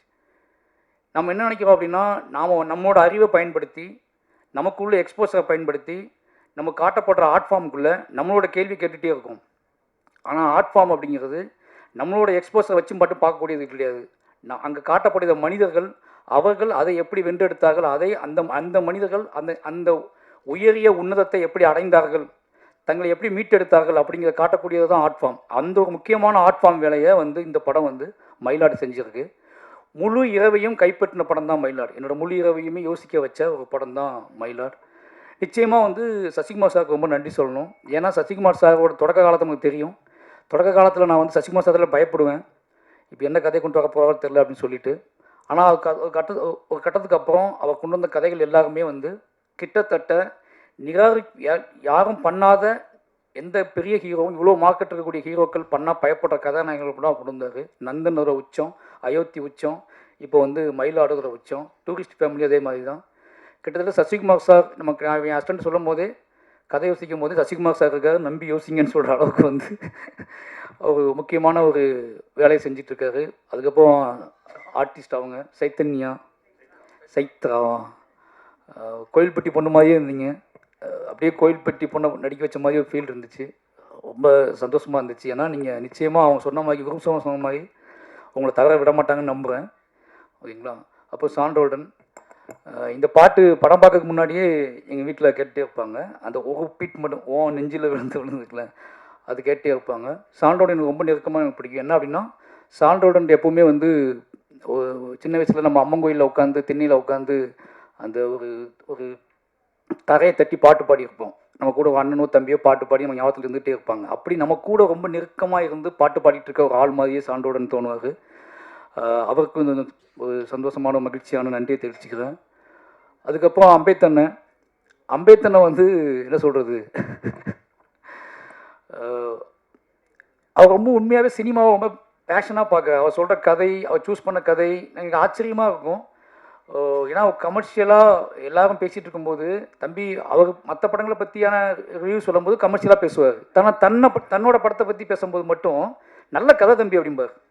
மற்ற படம் வந்து சார் என்ன படம் எப்படி இருக்கு அப்படின்னு கேட்டால் அது ஒன்றும் ஒப்பேராது போல இருக்க அப்படிம்பார். ஒன்றும் இல்லை தம்பி, சுவாரஸ்யமாகவே இல்லை, ரொம்ப லேகாக இருக்குது அப்படி இப்படிம்பார். சரி உங்கள் படம் எப்படின்னு கேட்டால் படம் ரிலீஸ் ஆக மட்டும் கேட்போம், எப்படி வந்திருக்கு படம் அப்படின்னா தம்பி எப்படி வந்திருக்கு ஒரு நல்ல கதை தம்பி அப்படிம்பார். அந்த ஒரு ஒரு பெரிய அவர் வந்து சூஸ் பண்ணுற கதைகள் இருக்குல்ல, அது வந்து நிச்சயமாகவே அவருக்கு வந்து ஏதோ ஒரு பாயிண்ட் அந்த கதைக்குள்ளே இருக்கணும். அது இல்லை அப்படின்னா அந்த கதையை சூஸ் பண்ணி அவர் ரிலீஸ் பண்ண எல்லா படத்துலையுமே அப்படி ஒரு விஷயம் இருந்திருக்கு அப்படிங்கிறது நீங்கள் பார்த்தாலே தெரியும். ரொம்ப நன்றிண்ணே இந்த மாதிரி ஒரு படத்தை நீங்கள் திருப்பி பண்ணதுக்கு. அப்புறம் ராஜ்மோகனுக்கு மறுபடியும் நன்றி சொல்லிக்கிறேன். ஏன்னா அப்படின்னா திருப்பி தன்னோட போராட்ட வடிவத்தை எதன் மூலமாவது தான் ஒரு ரிப்போர்ட்டராக இருக்கும்போது, எழுத்தாளனாக இருக்கும்போது சந்தித்த அத்தனை மனிதர்களையும் எப்படியாவது தன்னோட திரையில் காட்டிடணும்னு ஒருத்தர் துடிக்கிறது இருக்குல்ல, அது வந்து ஒரு முக்கியமான விஷயம். எப்படி பார்த்தா நான் இப்போ யோசிச்சு பார்க்கும்போது எனக்கு வந்து என்னோட கதையை நான் எழுதும்போது எனக்கு எல்லா மனுஷங்களும் நான் பார்த்த மனுஷங்களும் ஞாபகம் வந்துகிட்டே இருப்பாங்க. அதில் நானும் இருப்பேன், அதனால எனக்கு அது ஈஸியாகிடும். ஆனால் அவர் நடைப்பயணம் போகும்போது, பாதசாரியாக போகும்போது, ரிப்போர்ட்டராக போகும்போது, கொலை விசாரிக்க போகும்போது, ஒரு நடிகைகிட்ட பேட்டி எடுக்க போகும்போது நீ பார்த்த எல்லா மனிதர்களையுமே தான் கதைக்குள்ளே கொண்டு வந்து அவர்கள் அறியாமல் விட்டல அவர்கள் ஏமாற்றப்பட்ட கதையை, அவர்களுக்கே தெரியாமல் அவர்கள் ஏமாற்றப்பட்ட கதையை ஒரு திரைக்கதையை வடிவமாக்கி அதை எப்படியாவது முரண்டு பிடிச்சி அதை கொண்டு போய் சேர்த்துடணும்னு அவர் தொடர்ந்து வேலை செஞ்சுட்டு இருக்கிறது ஒரு முக்கியமான வேலை. அந்த வேலைக்காக ராஜ்மோகன் எவ்வளோ பாராட்டினாலும் தகும். ஏன்னா அவருக்கு நல்லாவே தெரியும் இதை எப்படி டோட்டலாக மாற்ற முடியும்னு தெரியும். ஆனாலும் தொடர்ந்து அந்த வேலையை செஞ்சுக்கிட்டே இருக்காரு. இதை வேற ஒன்றா பண்ணலாமா, இந்த கதையை நம்ம திருப்பி ஏன் எளிய மனிதர்களை, ஏன்னா இங்கே வந்து எளிய மனிதர்களை கதையாக்கும் போது அந்த வடிவம் அந்த கிராஃப்ட் வந்து சின்னதாகிடுது. அதுவே பாதியத்துக்கு ஒரு பயத்தை கொடுத்துருது. ஏன்னா எல்லாருமே சின்னதாக தெரியுவாங்க, அது நம்மளோட கிராஃப்டே சின்னதாக மாதிரி நமக்கு சந்தேகம் கொடுத்துரும்.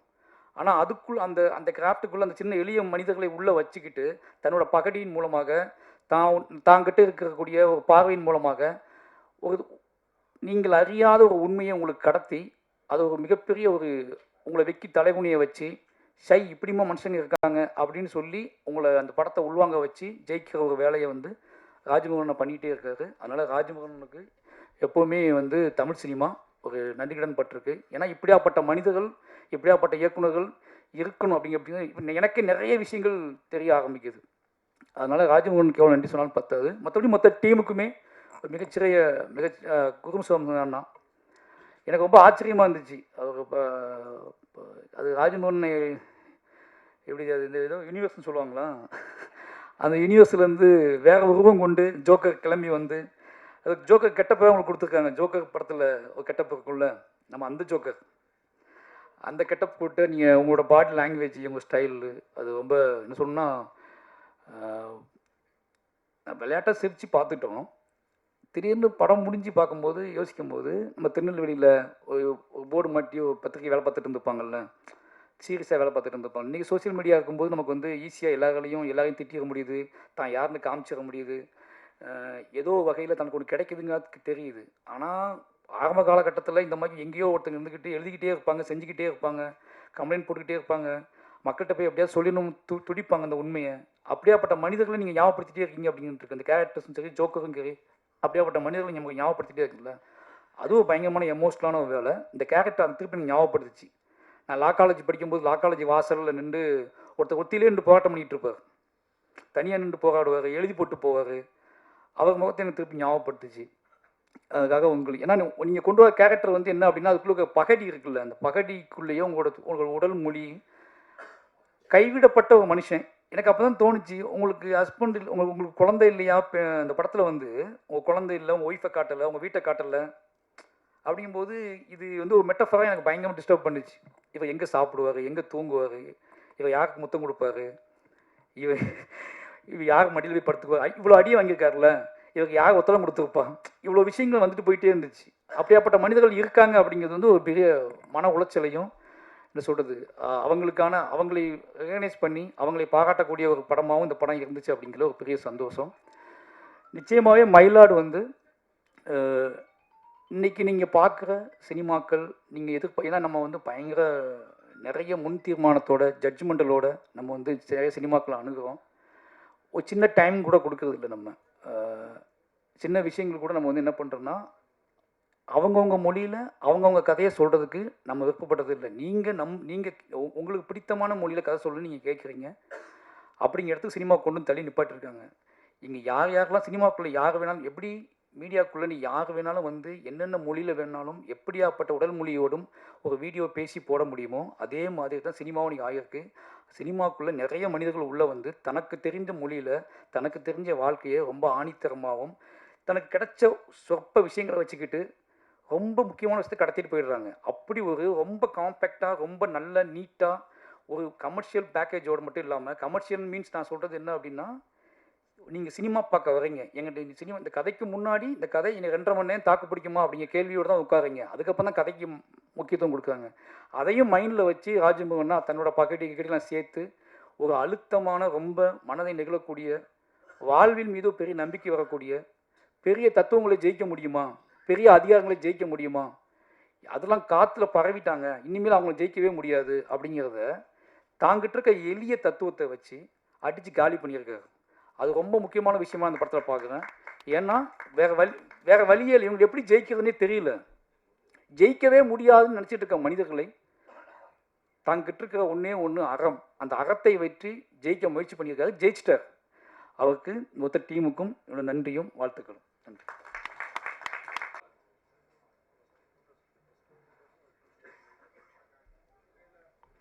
எடுத்தாச்சா வீடியோ? Sir thank you sir, thank you. பரபரப்பாக இருந்தார். இந்த விழா ரொம்ப அழகாக சிறப்பாக நடந்துடணும் அப்படின்னு சொல்லி ரொம்ப கான்சியஸாக இருந்தார். டைரக்டர் ராஜ்முருகன் அவர்களை அன்போடு பேச அழைக்கிறோம்.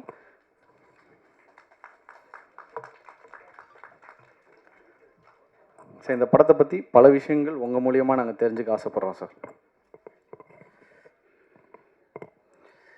எல்லாருக்கும் வணக்கம்.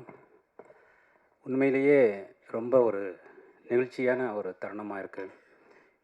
என்னை பற்றி இவ்வளவு ஆத்மார்த்தமான வார்த்தைகளை இங்கே எத்தனை பேர் வச்சுருக்காங்கங்கிறது தான் எனக்கு ரொம்ப மகிழ்ச்சியாக இருக்குது. நான் வந்து அசிஸ்டன்ட் டைரக்டராக இருந்தப்போ அப்போ நான் சரக்கு அடிச்சிட்டு இருந்த டைமு. இப்போ அதை நிறுத்தி 10 வருஷத்துக்கு மேலே ஆச்சு. ஸோ இது வந்து ஞானவேல் கவனத்துக்கு. அப்போ வந்து என்னோடய ரெகுலர் ஒர்க்கு என்னென்னா, ஒர்க்கு முடிச்சுட்டு ஈவினிங் 6-7 மணிக்கு நேராக வந்து ஒரு குவார்ட்ரு வாங்கி அடிச்சுட்டு இன்னொரு குவார்ட்ரு வாங்கி பையில் வச்சுக்கிட்டு நேராக வரும்போது ஒரு சிடி கடை இருக்கும். அப்போ வந்து சிடி தான், சிடி பிளேயர். ஒரு பிதாமகன் படம் வாங்குவேன். வாங்கிட்டு நேராக வீட்டுக்கு போய் அந்த இன்னொரு இதை குடிச்சிக்கிட்டு அந்த படத்தை பார்ப்பேன். மறுநாள் திருப்பி அதே மாதிரி மாலை ரொட்டீன் அதே, திருப்பி வந்து அதே சிடி கடைக்கு போய் இன்னொரு பிதாமகன் சிடி வாங்குவேன். அந்த சிடிக்காரன் வந்து ரெகுலராக இதே மாதிரி பண்ணி அந்த வீட்டை நான் காலி பண்ணும்போது அந்த ஹவுசிங் போர்டு வீட்டை 52 பிதாமகன் சிடி இருந்தது. அந்த ஆள் வந்து என்னடா டெய்லி வந்து இது ஒரே சிடியை வாங்குறானே, எனக்கு வந்து முதல் நாள் வாங்கினது மறந்துடும். ஸோ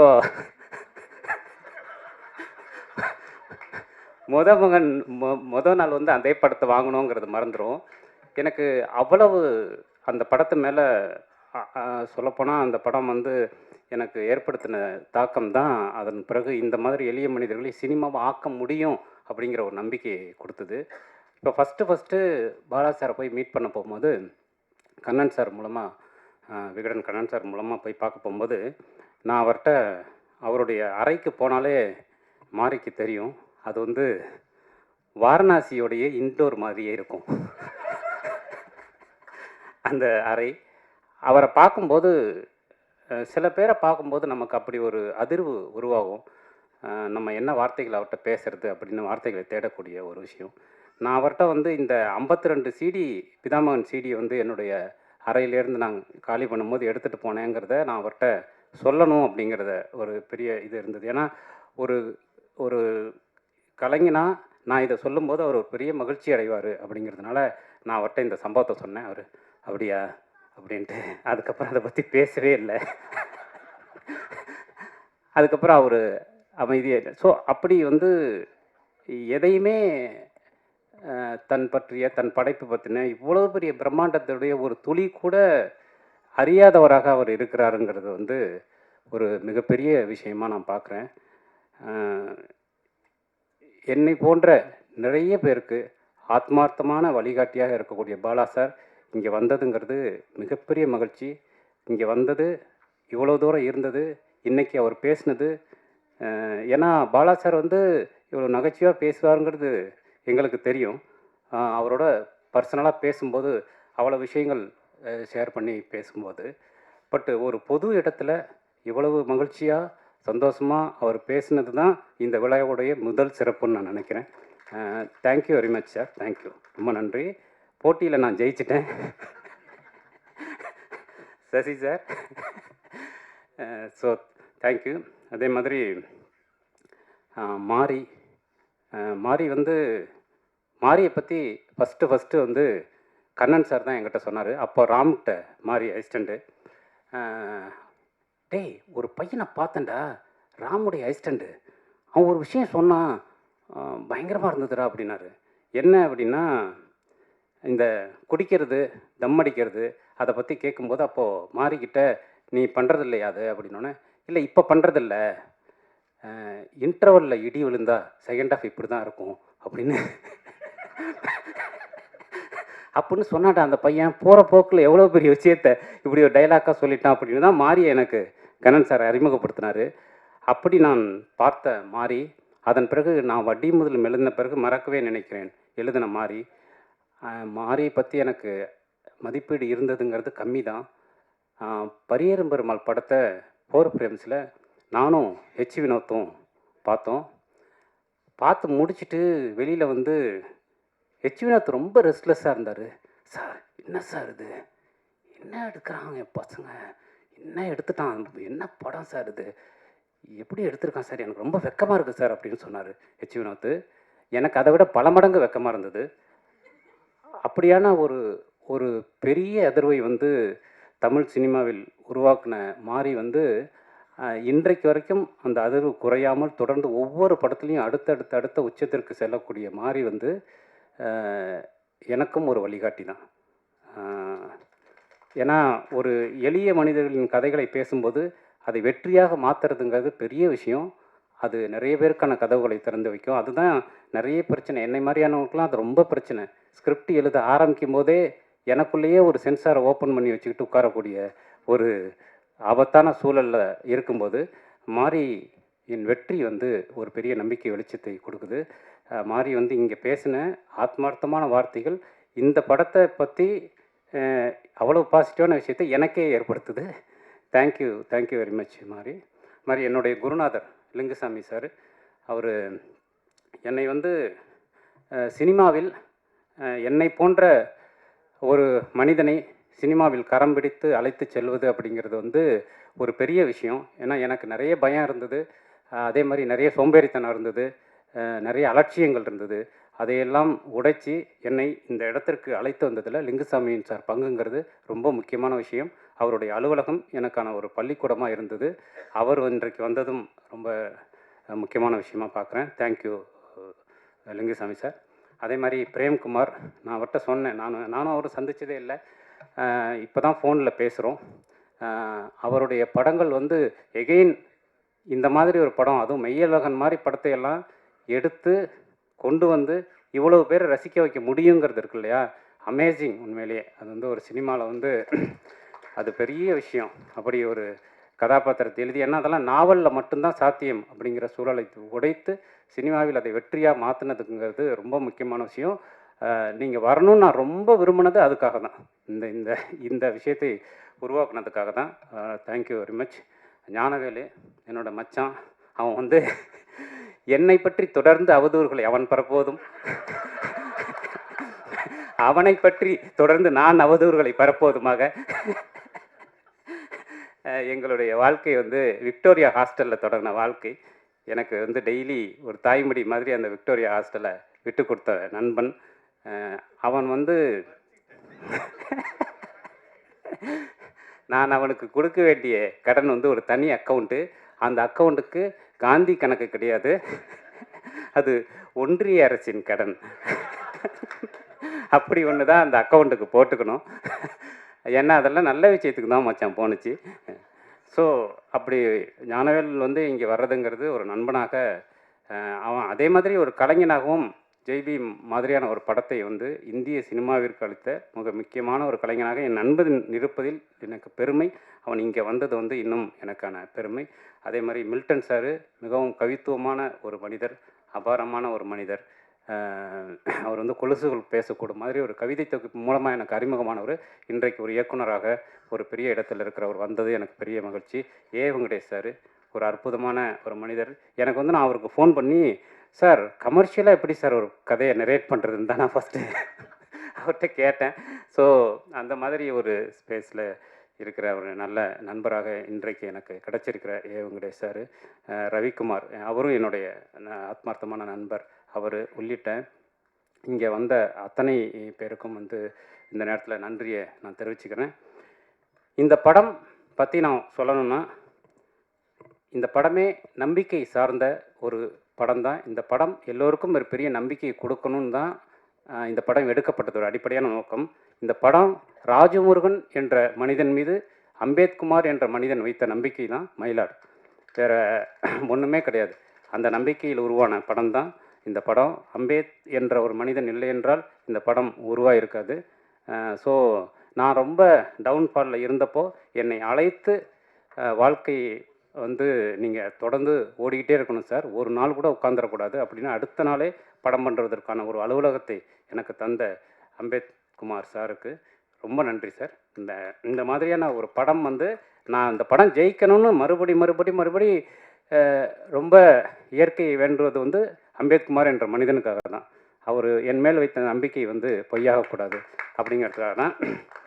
அவருக்கு அடுத்து இந்த படத்தை தன் தோளில் முதல் நாளிலிருந்து சுமந்து இதை எப்படியாவது இந்த சந்தையில் கூவி வித்துடணும் அப்படின்னு இதை தன்னுடைய தோளில் சுமந்தது வந்து திங்க் மியூசிக் சந்தோஷ் தான்.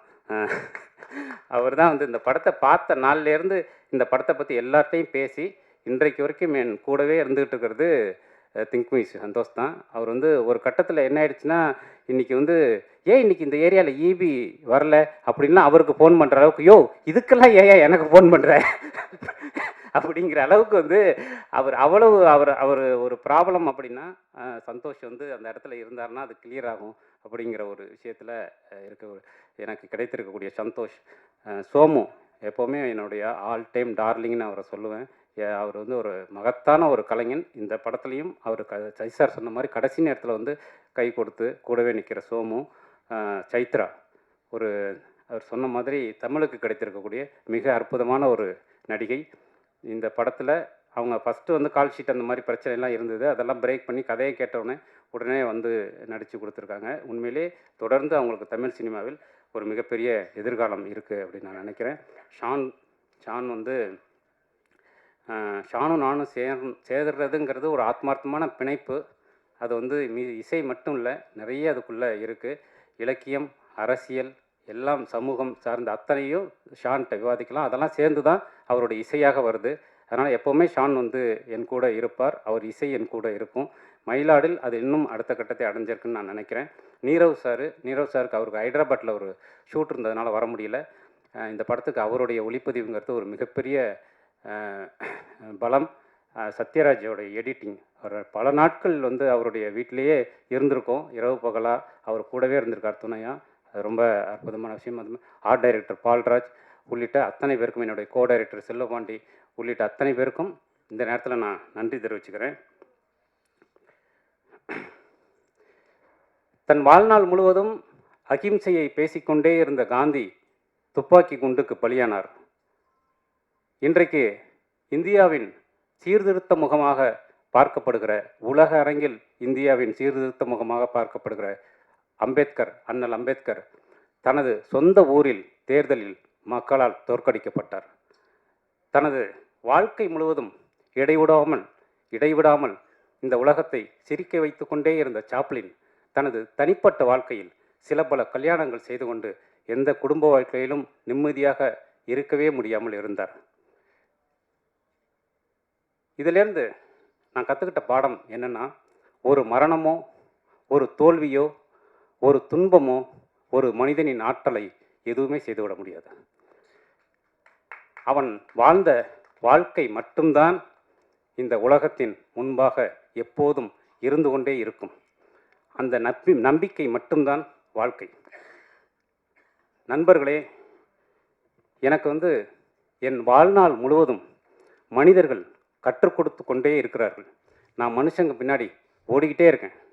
எனக்கு தெரிஞ்ச ஒரு ஃப்ரெண்டு, அவன் ரொம்ப பெரிய கோலை.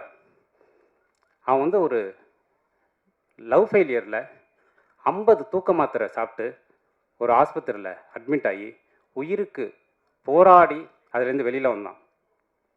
அதன் பிறகு அவனை அழைச்சிட்டு போய் ஒரு ஐஏஎஸ் அகாடமியில் நான் சேர்த்து விட்டேன், அண்ணா நகரில். இந்தியாவின் முக்கியமான ஐஏஎஸ் அகாடமி அது. அதை நடத்தி கொண்டிருந்தது என்னுடைய நண்பர். தொடர்ந்து பல இளைஞர்களை தன்னம்பிக்கையின் வழி நடத்தியவர். அவர்கிட்ட போய் இந்த பையனை ஒப்படைச்சேன். தன்னம்பிக்கையை பற்றி நம்பிக்கையை பற்றி தொடர்ந்து பேசி பேசி அந்த பையனை வேற ஒரு இடத்துக்கு கொண்டு வந்து இன்றைக்கி அந்த பையன் ஐஏஎஸில் கலெக்டராக இருக்கான், ஒரு மிகப்பெரிய கலெக்டராக இருக்கான்.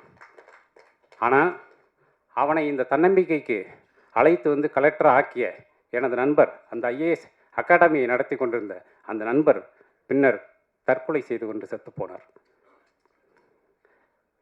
இதை என்னால் புரிஞ்சிக்கவே முடியல. இந்த இடத்துல தான் நான் மனிதர்களின் பின்னால் அவர்களை புரிந்து கொள்ள ஓடிக்கொண்டே இருக்கிறேன், தொடர்ந்து ஓடிக்கொண்டே இருக்கிறேன். அந்த ஓட்டத்தின் முடிவில் நான் கண்டுகொண்டது ஒரே ஒரு உண்மையைத்தான். இந்த மனிதர்கள் எல்லோருக்கும் நம்பிக்கையை தவிர வேறு எதுவும் தேவையே படுவதில்லை. அன்பையும் நம்பிக்கையும் தவிர எதுவும் தேவைப்படுவதில்லை. உன்னுடைய சக மனிதனுக்கு கொஞ்சம் அன்பையும் நம்பிக்கையையும் கொடுத்தால் நீதான் கடவுள், நீதான் தெய்வம். அது மட்டும்தான் இந்த 40 வருட வாழ்க்கையில் நான் கற்றுக்கொண்ட ஒரே பாடம். அந்த பாடத்தை தான் பாலாசாரின் படங்கள், மாரி செல்வராஜின் படங்கள், ஞானவேலின் படங்கள், ஜெயகாந்தனின் கதைகள், வைக்கம் பஷீரின் கதைகள், இளையராஜாவின் இசை அத்தனையும் நமக்கு கொடுத்து கொண்டே இருப்பது அந்த நம்பிக்கையும் அன்பையும் தான். ஆகவே என்னுடைய எல்லா எழுத்துக்களிலும், எல்லா அரசியலிலும், எல்லா சினிமாவிலும் இந்த நம்பிக்கையையும் அன்பையும் மட்டும் விதைத்து கொண்டே இருப்பதை மட்டுமே என்னுடைய கடமையாக வைத்திருக்கிறேன். ஆனால் இந்த கடமையை செய்வதற்கு பணம் தேவைப்படுகிறது.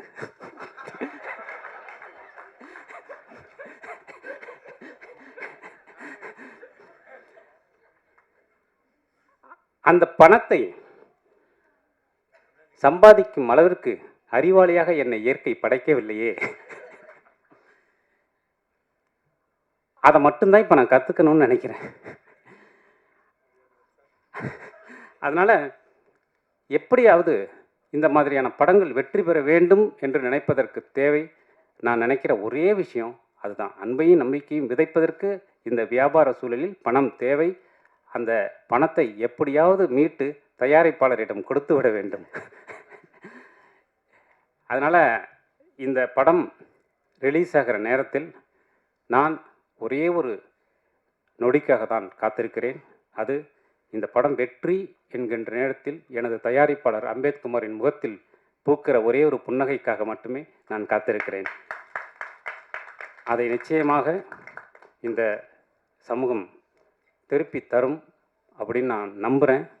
இந்த நேரத்தில் தொடர்ந்து என்னுடைய பயணத்தில் என் கூடவே இருக்கக்கூடிய என்னுடைய மனைவிக்கும்,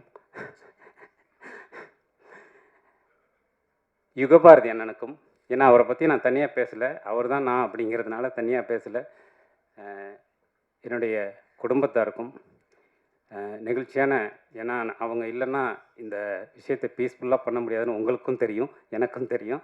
இந்த நேரத்தில் எல்லோருக்கும் நன்றியை தெரிவித்துக் கொள்கிறேன். இங்கே வந்திருக்கக்கூடிய பத்திரிகை நண்பர்கள், இணையதள நண்பர்கள் அத்தனை பேருக்கும் நன்றி. பார்த்துவிட்டு உங்கள் கருத்துக்களை பதிவு செய்யுங்கள். நன்றி, வணக்கம்.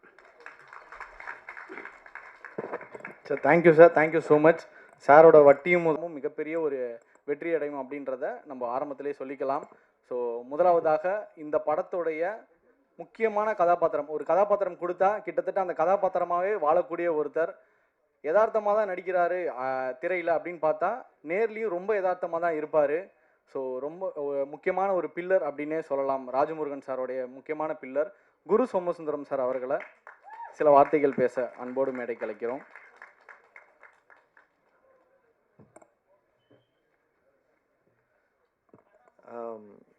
எல்லாருக்கும் வணக்கம். இந்த ஆடியோ லான்ச்சுக்கு வந்திருக்கிற இந்த படத்துக்கு சம்மந்தப்பட்ட திரைத்துறைக்கு சம்மந்தப்பட்ட எல்லாருக்கும் வணக்கம். மற்றும் ஊடக நண்பர்கள் எல்லாருக்கும் வணக்கம்.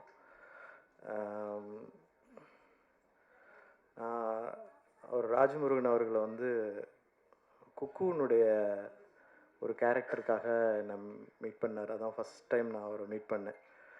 அப்போ தான் அவரை பற்றி எனக்கு கொஞ்சம் தெரியும். ஆனால் அதுக்கு முன்னாடி நான் வந்து வட்டி முதலும் ஜிப்சி போன்ற அந்த இதெல்லாம் படிச்சிருக்கிறேன் நான், தொடர்களை. ஒரு ஒரு ஜேர்னலிசம் தெரிஞ்ச, அதே நேரத்தில் எழுத்துக்களை பற்றியும் இலக்கியத்தை பற்றியும் நல்ல அறிவு இருக்கிற, இடதுசாரி சிந்தனை உள்ள ஒருவர் சினிமா துறைக்கு வரும்பொழுது, அதுவும் டைரக்டராக, ரைட்டர் கம் டைரக்டராக வரும்பொழுது அவருடைய ஆதங்கமும் அக்கறையும் சமூகத்து மேலே எப்படி இருக்குமோ அதே வகையில் தான் அவருடைய எழுத்துக்கள் வெளிவந்துட்டே இருக்குது. ஸோ அந்த வகையில் நான் ஜோக்கரில் பார்ட்டானது வந்து மிக பெருமையாக நான் நினைக்கிறேன். ஸோ இந்த படத்துலையும் நான் ஒரு நல்ல ஒரு ரோல் பண்ணியிருக்கிறேன். சசி சார் கூட நடித்தது எனக்கு ரொம்ப ரொம்ப சந்தோஷம்.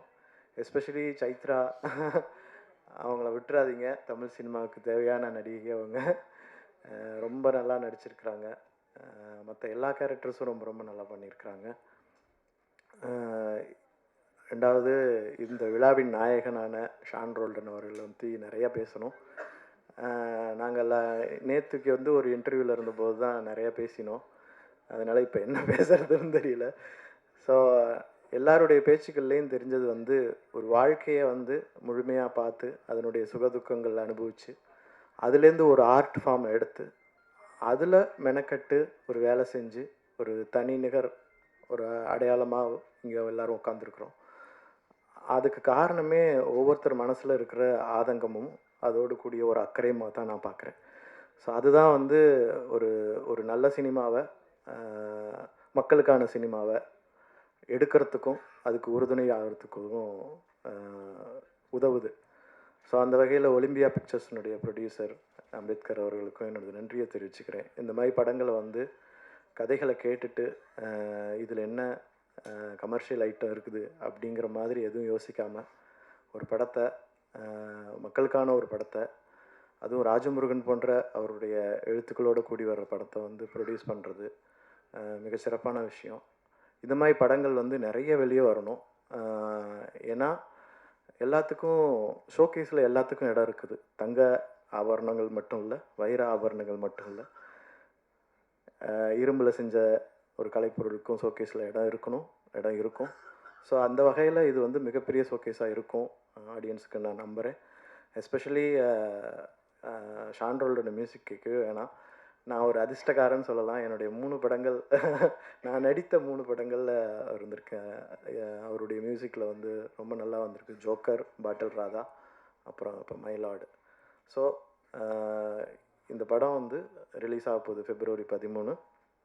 ஸோ ஊடக நண்பர்கள் நீங்கள் இதை பற்றி நிறையா எழுதி இதை வந்து மக்கள் மத்தியில் நல்லபடியாக கொண்டு சேர்க்கணுன்னு வேண்டி விரும்பி கேட்டுக்கிறேன். நன்றி.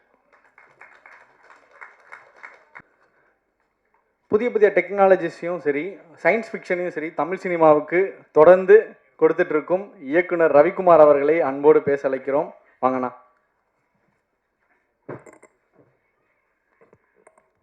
அனைவருக்கும் வணக்கம். வணக்கம்.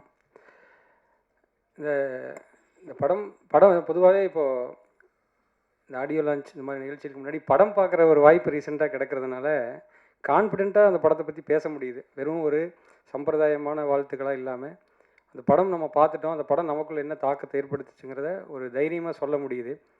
அந்த வகையில் வந்து என்னால் நிச்சயமாக சொல்ல முடியும். நிச்சயம் இந்த ஒரு மிகச்சிறந்த ஒரு படம், மிகச்சிறந்த ஒரு வெற்றி படம். நான் ராஜமுருகன் சார்கிட்ட சொன்னேன், உங்களுடைய படங்களை வரிசைப்படுத்தினா இதை தான் நான் முதல்ல வைப்பேன் அப்படின்னு சொல்லி நான் சொன்னேன். அந்த அளவில் ரொம்ப அழகாக இந்த படம் வந்திருக்கு. அவருடைய ராஜமுருகன் சாருடைய எழுத்துக்கள் வட்டி முதலமெல்லாம் படிச்சிருப்பீங்க. அதுவே பல படங்களுக்கான விதைகள் அதுக்குள்ளே ஒளிஞ்சிருக்கு. அவர் வற்றாத ஒரு கதைக்கரு அவர்கிட்ட இருக்குது.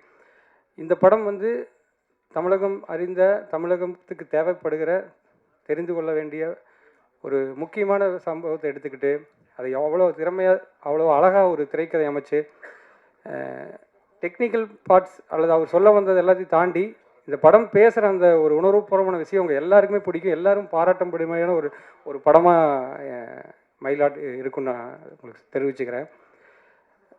இந்த படத்தில் ஒரு வசனம் இருக்கும், என்னென்னா மனிதன் வந்து தோற்கலாம், ஆனால் மனித நேயம் வந்து என்றைக்குமே தோற்காது அப்படிங்கிறது இந்த படத்தினுடைய ஒரு ஆதாரமான ஒரு கருத்தாக இந்த படத்தில் சொல்லியிருப்பாங்க.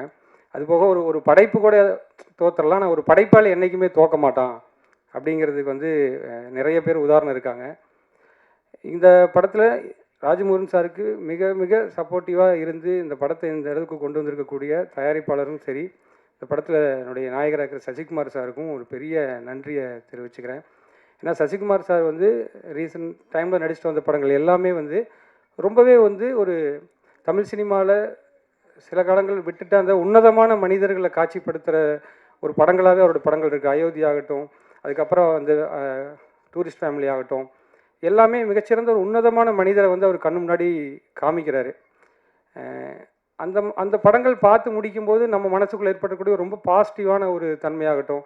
இப்போ டாம் ஹேங்க்ஸ் படங்கள் நம்ம பார்ப்போம், அந்த படங்கள் நமக்குள்ள ஒரு மனசில் ஒரு தாக்கத்தை ஏற்படுத்தும். அது வந்து அவர் நமக்கு நெருக்கமானவராக இருப்பார். அவர் எங்கேயோ இருக்கார், பார்த்ததில்லை, ஆனால் அவரோட ஒரு ஃப்ரேம் பார்த்தா கூட எனக்கு வந்து ரொம்ப எமோஷனலாக அவரோட ஒரு கனெக்ஷன் ஏற்படும். அந்த மாதிரி நம்ம தமிழ் சினிமாவில் ஒரு டாம் ஹேங்க்ஸ் மாதிரி நான் வந்து சசிகுமார் சாரை வந்து பார்க்குறேன். ஏன்னா அவ்வளோ உணர்வுபூர்வமாக இருக்கார். நீங்கள் அயோத்தி ஆகட்டும், அயோத்தியில் வந்தக்கூடிய கதை மாந்தர்கள், அதுக்குள்ளே உழவுன கதாபாத்திரங்கள் ஆகட்டும், டூரிஸ்ட் ஃபேமிலி ஆகட்டும், இன்னும் தொடர்ச்சியாக வரக்கூடிய படங்கள், இந்த படத்துலையும் சரி, அது சம்மந்தப்பட்ட நேரடியான மனிதர்கள் இவரை பார்த்தாங்கன்னா அவரை கட்டி பிடிச்சிக்கிட்டு பேச வார்த்தை எல்லாமே கண்ணீர் மல்கிடுவாங்க.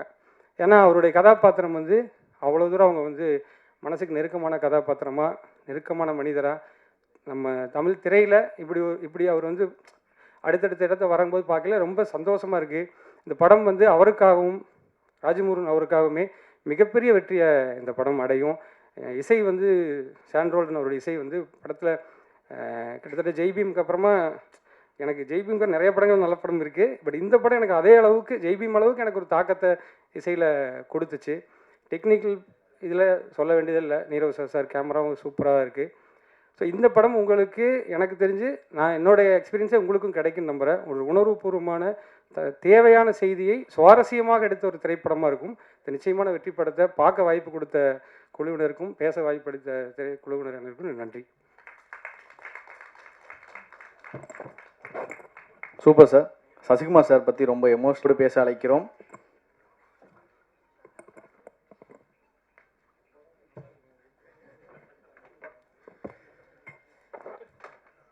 எல்லாருக்கும் வணக்கம். சினிமாவில் வந்து சில பேர் வந்து ஜெயிக்கணும்னு நம்ம வந்து ரொம்ப ஆசைப்படுவோம். ஸோ அதில் முக்கியமான ஆள் வந்து ராஜமுருகன். சும்மா ஏதோ ஒரு கதையை சொன்னோம், சம்பளம் வாங்கணும் போகணுன்ட்டு இல்லாமல் ஒரு ஒரு ஒரு இயல்போட ஒரு படம் பண்ணிகிட்ருக்க, ஒரு கருத்தோட படம் பண்ணிகிட்ருக்க இயக்குநர்கள் வந்து ரொம்ப கம்மி. இங்கே ஆல்மோஸ்ட் இங்கே உட்காந்துருக்க எல்லாருமே அந்த மாதிரி இயக்குநர்கள். ஸோ இவ்வளோ பேரும் வந்து இங்கே வந்திருக்கிறதுக்கு காரணமே ராஜமுருகனோட அந்த எழுத்து தான். இந்த படம் வந்து வட்டியும் முதலமாக அவரோட எல்லா புகழையும் பெற்றுத்தரும்னு நினைக்கிறேன். நாங்கள் படம் பார்த்துட்டோம், ரொம்ப அருமையாக இருந்துச்சு படம். பொதுவாக இந்த டைரக்டர்ஸ் எல்லாருமே வந்து நம்ம வந்து அடுத்த படம் என்ன பண்ணுறதுன்னு முடிவு பண்ணும்போது எங்கேயோ காற்றுல இருக்க ஒரு விஷயத்தை அப்படியே ரிசீவ் பண்ணி அதை வந்து கண்ணு காது மூக்கு வச்சு கேரக்டருக்கு ஒரு பேர் வச்சு உப மாந்தர்கள்லாம் வச்சு செலக்ட் பண்ணி எல்லாம் ரெடி பண்ணி அதை ஒரு படமாக ஆக்க ட்ரை பண்ணும்போது அது எழுதி முடிச்சோடனே பயங்கரமான ஒரு திருப்தி வரும், சரியான ஒரு கதை பண்ணுறேன் நான். ஆனால் அதை படமாக ஆக்குறதுக்கு வந்து சில பேரோட ஆமோதித்தல் தேவைப்படுதுங்க, முக்கியமாக ஒரு கதாநாயகன், ஒரு தயாரிப்பாளர். ஸோ அங்கே தான் வந்து சிக்கலே வரும்.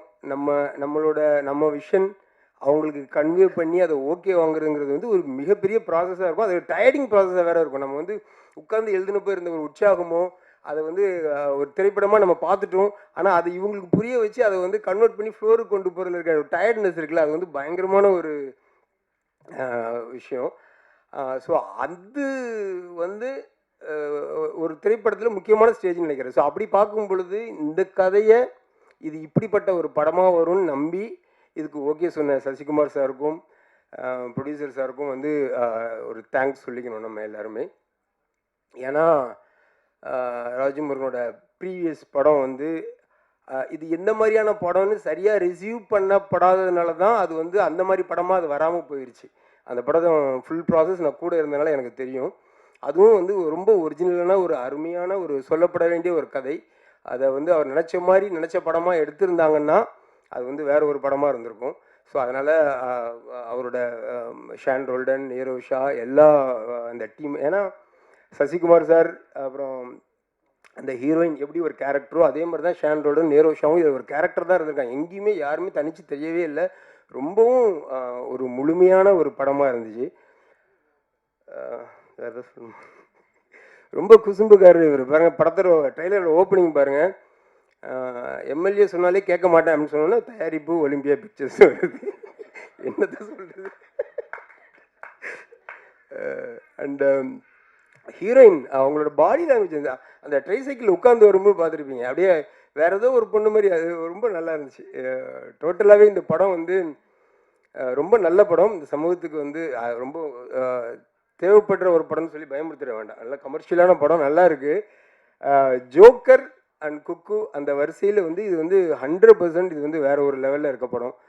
எல்லாருக்கும் நன்றி, தேங்க்யூ. சேர்ந்து பயணிக்கிற சில நண்பர்கள், அந்த வரிசையில் நீங்கள் ரொம்ப தவிர்க்க முடியாத ஒரு நபர். அவருக்கு உண்மை சம்பவங்களை ரொம்பவே வலுவான சினிமாவாக மாற்றக்கூடிய இயக்குனர் தான் இவர். திரு தாசை ஞானவேல் அவர்களை அன்போடு பேச அழைக்கிறோம். யாராவது நம்மளை அறிமுகப்படுத்துனாலே பயமாக இருக்குது. ஒரு பொறுப்பு துறப்பு, யாருடைய மனசும் புண்படுற மாதிரி பேசுறது நோக்கம் இல்லை. புண்பட்டா கம்பெனி பொறுப்பு இல்லை. மயிலாட் பார்த்துட்டேன். வாழ்த்து ராஜமுருகன், உண்மையாகவே ரொம்ப நல்லா பண்ணியிருக்க. இது என்ன சொல்கிறது, ஒரு சசி சார்கிட்ட படம் பார்த்துட்டு வெளியில் வந்தோடனே சசி சார் நேற்று அவர்கிட்ட சொன்னேன், என்ன சொல்கிறதுன்னு தெரியல, நன்றி சார் அப்படின்னு சொன்னேன். வேறு இந்த மாதிரி படங்களுக்கு நாம் செலுத்த வேண்டியது முதல்ல நன்றி தான் நினைக்கிறேன். ஏன்னா எல்லாமே வர்த்தகமாக இருக்கிற இடத்துல வர்த்தகத்தையும் சேர்த்து நல்ல விஷயங்களையும் தர்றது இன்றைக்கி ரொம்ப பெரிய சேலஞ்சான இடம். அதை வந்து சரியாக செய்கிறதும் அதை அது தொடர்ந்து வெற்றி அடைகிறதும் ரொம்ப முக்கியம்.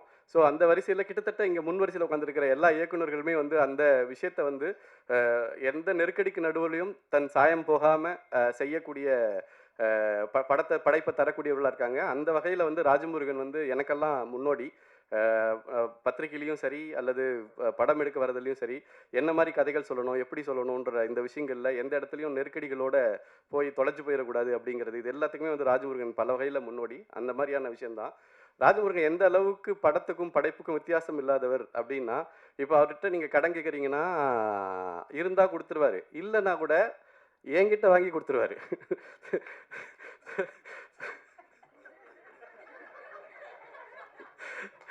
அவருக்கு கொடுக்கணும், அவ்வளோதான். ஸோ அந்த மாதிரி ஒருத்தர் அதை திருப்பி கொடுக்கணும் அப்படின்ற சிந்தனை கூட அவருக்கு.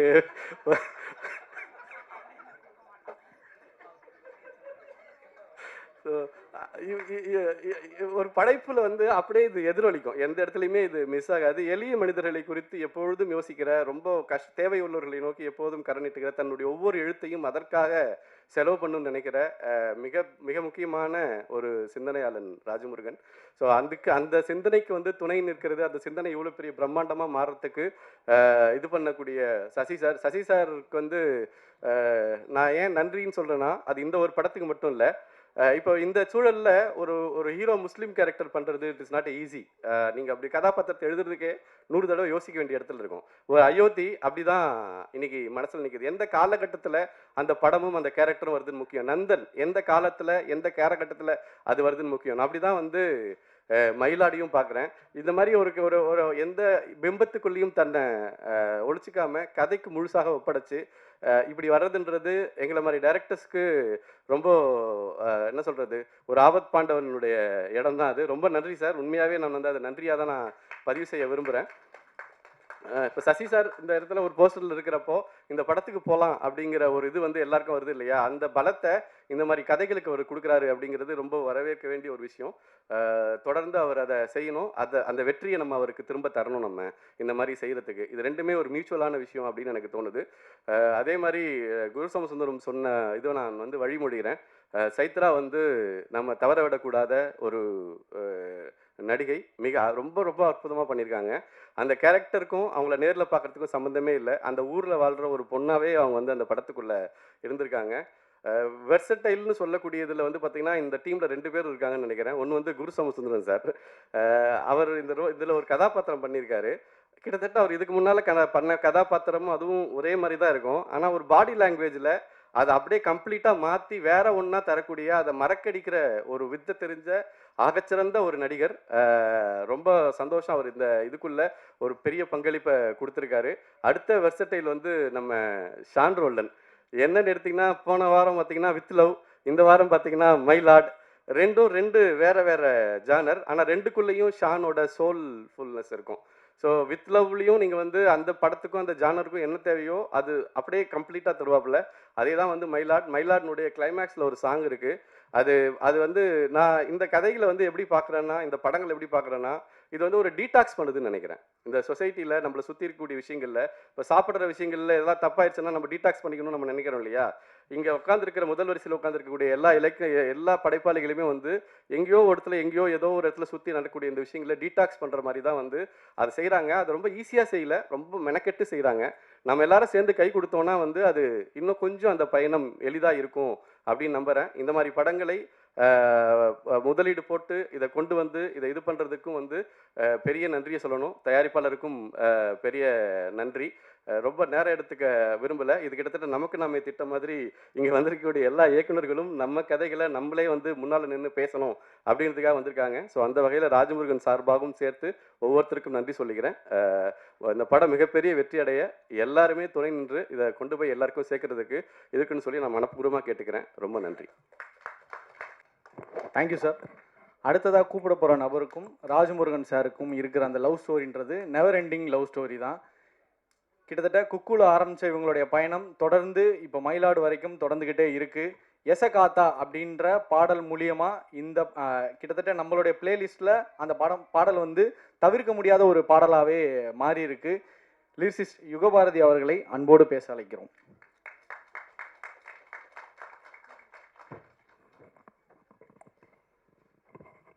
அனைவருக்கும் வணக்கம். நான் ராஜமுருகனை பற்றி பேசினாலும் அல்லது ராஜமுருகன் என்னை பற்றி பேசினாலும் அது பெரிய காமெடியாக தான் முடியும். அதனால் இந்த விழாவுக்கு வந்திருந்து ராஜமுருகனை வாழ்த்தி அத்தனை பேருக்கும் நன்றி சொல்லக்கூடிய இடத்துல தான் நான் இருக்கேன். அனைவருக்கும் நன்றி. முதல்ல நான் என்னடா இந்த ஞானவேல் பேசும்பொழுது திடீர்னு நான் ஷாக் ஆகிட்டேன். என்ன ஷாக்குன்னா, ராஜமுருகன் எனக்கு முன்னோடி அப்படின்னாரு.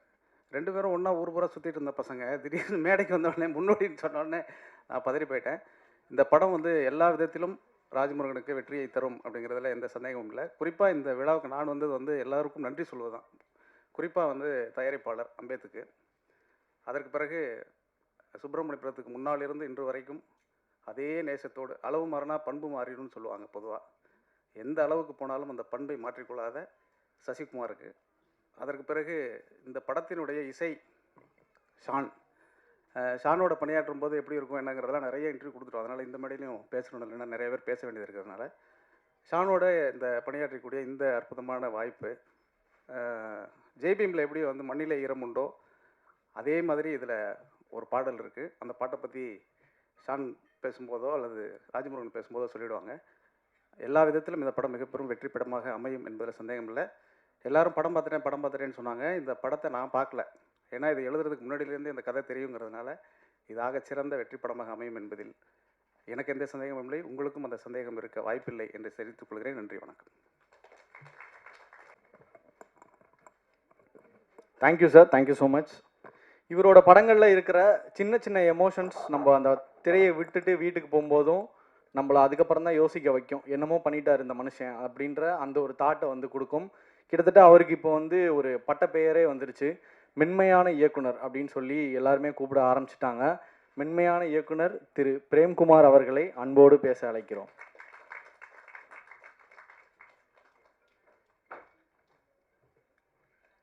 அனைவருக்கும் வணக்கம். ராஜமுருகன் அவர்களை நான் இன்றைக்கி தான் பார்க்குறேன். நேற்று தான் நான் ஃபோனில் கூட தான் பேசினேன். ஆனால் அவரை எனக்கு நல்லா தெரியும். அது அவரோட திரைப்படங்கள் வாயிலாக மட்டும் இல்லை, மெய்யழகன் ஷூட் பண்ணும்போது அவர் ஊர் வழியாக தான் நாங்கள் ஷூட் பண்ணோம். அவர் ஊரில் அவருக்கு ஃப்ளெக்ஸ்லாம் வச்சுருப்பாங்க, எங்கள் ஊர்லலாம் எனக்கு அதெல்லாம் வைக்கல. அதனால் கரெக்டாக அந்த இடம் ஷூட் பண்ணும்போது மட்டும் நாங்கள் கேமரா ஆஃப் பண்ணிவிடுவோம். ஏன்னா ஃபுல்லாக அவருடைய ஃப்ளெக்ஸ், அவருடைய படங்கள் வந்து ஃப்ரேமில் வரும் அப்படிங்கிறதுனால. ஒரு ஊரில் அவ்வளோ ஒரு இயக்குனர் மேலே அன்பு வைக்கிறது, கொண்டாடுறதுங்கிறது கண்டிப்பாக அவர் படத்தில் சொல்கிற கருத்தியல் காரணமாக தான் இருக்கும் அப்படின்னு நம்புகிறேன். சசிகுமார் சார் பற்றி சொல்லணுன்னா, என்னுடைய முதல் படத்தோட தயாரிப்பாளர், ஒளிப்பதிவாளராக பசங்க படம். அதுக்கப்புறம் சுந்தரபாண்டியன் வந்து சாரே நடித்தாங்க, நான் அதுக்கு ஒளிப்பதிவு பண்ணேன். தயாரிப்பாளரும் அவங்க தான். அந்த படம் பண்ணும்போது ஒரு ஒரு சின்ன ஒரு சிக்கல், ஒரு குழப்பம் வந்து நான் ஒரு கால்வாசி முடிக்கும் போதே நான் ப்ராஜெக்ட்லேருந்து போக வேண்டிய ஒரு சூழ்நிலை இருந்தது. அப்போ கூப்பிட்டு வச்சு சொன்னாங்க, அதெல்லாம் இல்லை, நீ இதை கண்டினியூ பண்ணி முடிச்சுட்டு அப்புறமா நீ அடுத்ததுக்கு போ அப்படின்னாங்க. கொஞ்சம் நான் தயங்கும் போது ஒரே ஒரு வார்த்தை தான் சொன்னாங்க, எனக்காக பண்ணு அவ்வளோதான் அப்படின்னாங்க. அது ஒரு 10 வருஷம் ஆனப்புறம் தான் தெரிஞ்சது அவங்க தனக்காக சொல்ல எனக்காக தான் சொன்னாங்கன்னு. ஏன்னா நான் கிட்டத்தட்ட டைரக்டர் ஆற வரைக்கும் என்னோடய அடையாளம் வந்து சுந்தரபாண்டியன் படம் தான். இன்றைக்கும் அதை பற்றி நிறைய பேர் பேசுகிறாங்க. ரொம்ப நன்றி சார். இந்த படம், அதாவது சசி சாரும் ராஜமுருகனும் சேர்ந்து ஒரு படம் பண்ண போகிறாங்கன்னொன்னே சில படங்களுக்கு தான் நமக்கு அப்படி தோணும். அதோட கதை என்ன, ஜானர் என்ன, அதோட பட்ஜெட் என்ன, எதுவுமே தெரியாது. இவங்க 2 பேர் சேர்றாங்கங்கிறப்பவே நம்ம மனசை நம்மளை நம்ப வச்சிரும். இந்த படம் கண்டிப்பாக நல்லாயிருக்கும், இந்த படம் ஓடணும் அப்படின்னு நமக்கே 1000 பிரச்சனை இருக்கும். ஆனால் அந்த படத்துக்காக நம்ம நல்லது நினைக்க ஆரம்பிச்சிருவோம். நேற்று ஆக்சுவலாக என்னை படத்தை பார்த்துட்டு அப்புறம் வாங்க அப்படின்னாரு. அவசியம் இல்லை, நிச்சயமாக அந்த படம் நல்லாயிருக்கும்னு எனக்கு தெரியும். எல்லாருக்கும் என்னுடைய வாழ்த்துக்கள். குறிப்பாக விழாவின் நாயகன் ஷால்டருக்கும் என்னுடைய மனமார்ந்த வாழ்த்துக்கள். நன்றி. ஒரு படத்தில் இருக்கிற ரொம்ப டீட்டெயிலான பல விஷயங்களை மாரி செல்வராஜ் சார் இப்போ நம்மக்கிட்ட பேசினார். கிட்டத்தட்ட ஒரு படம் பார்க்கும்போது என்னென்னலாம் நம்ம நோட் பண்ணணும் அப்படின்றது அவருடைய இந்த ஸ்பீச் மூலியமாகவே நமக்கு ரொம்ப கிளியராக புரிஞ்சிருக்கும். தேங்க்யூ சார் உங்களுடைய சப்போர்ட்க்கு. இவர் சினிமாவுக்கு வந்த சமயத்தில் தான் மாஸ் என்டர்டெயின்மெண்ட் அப்படின்ற அந்த ஃபார்முலாவை வந்து ரீரைட் பண்ண ஆரம்பித்தாங்க. கிட்டத்தட்ட எமோஷன், என்டர்டெயின்மெண்ட், ஒரு ஆக்ஷன், இது எல்லாத்தையும் எப்படி பேலன்ஸ் பண்ணணும் அப்படின்றத இவர் ரொம்ப தெளிவாக இவரோட படங்களில் கொடுத்துக்கிட்டே வராரு. இயக்குனர் லிங்குசாமி அவர்களை அன்புடன் பேச அழைக்கிறோம்.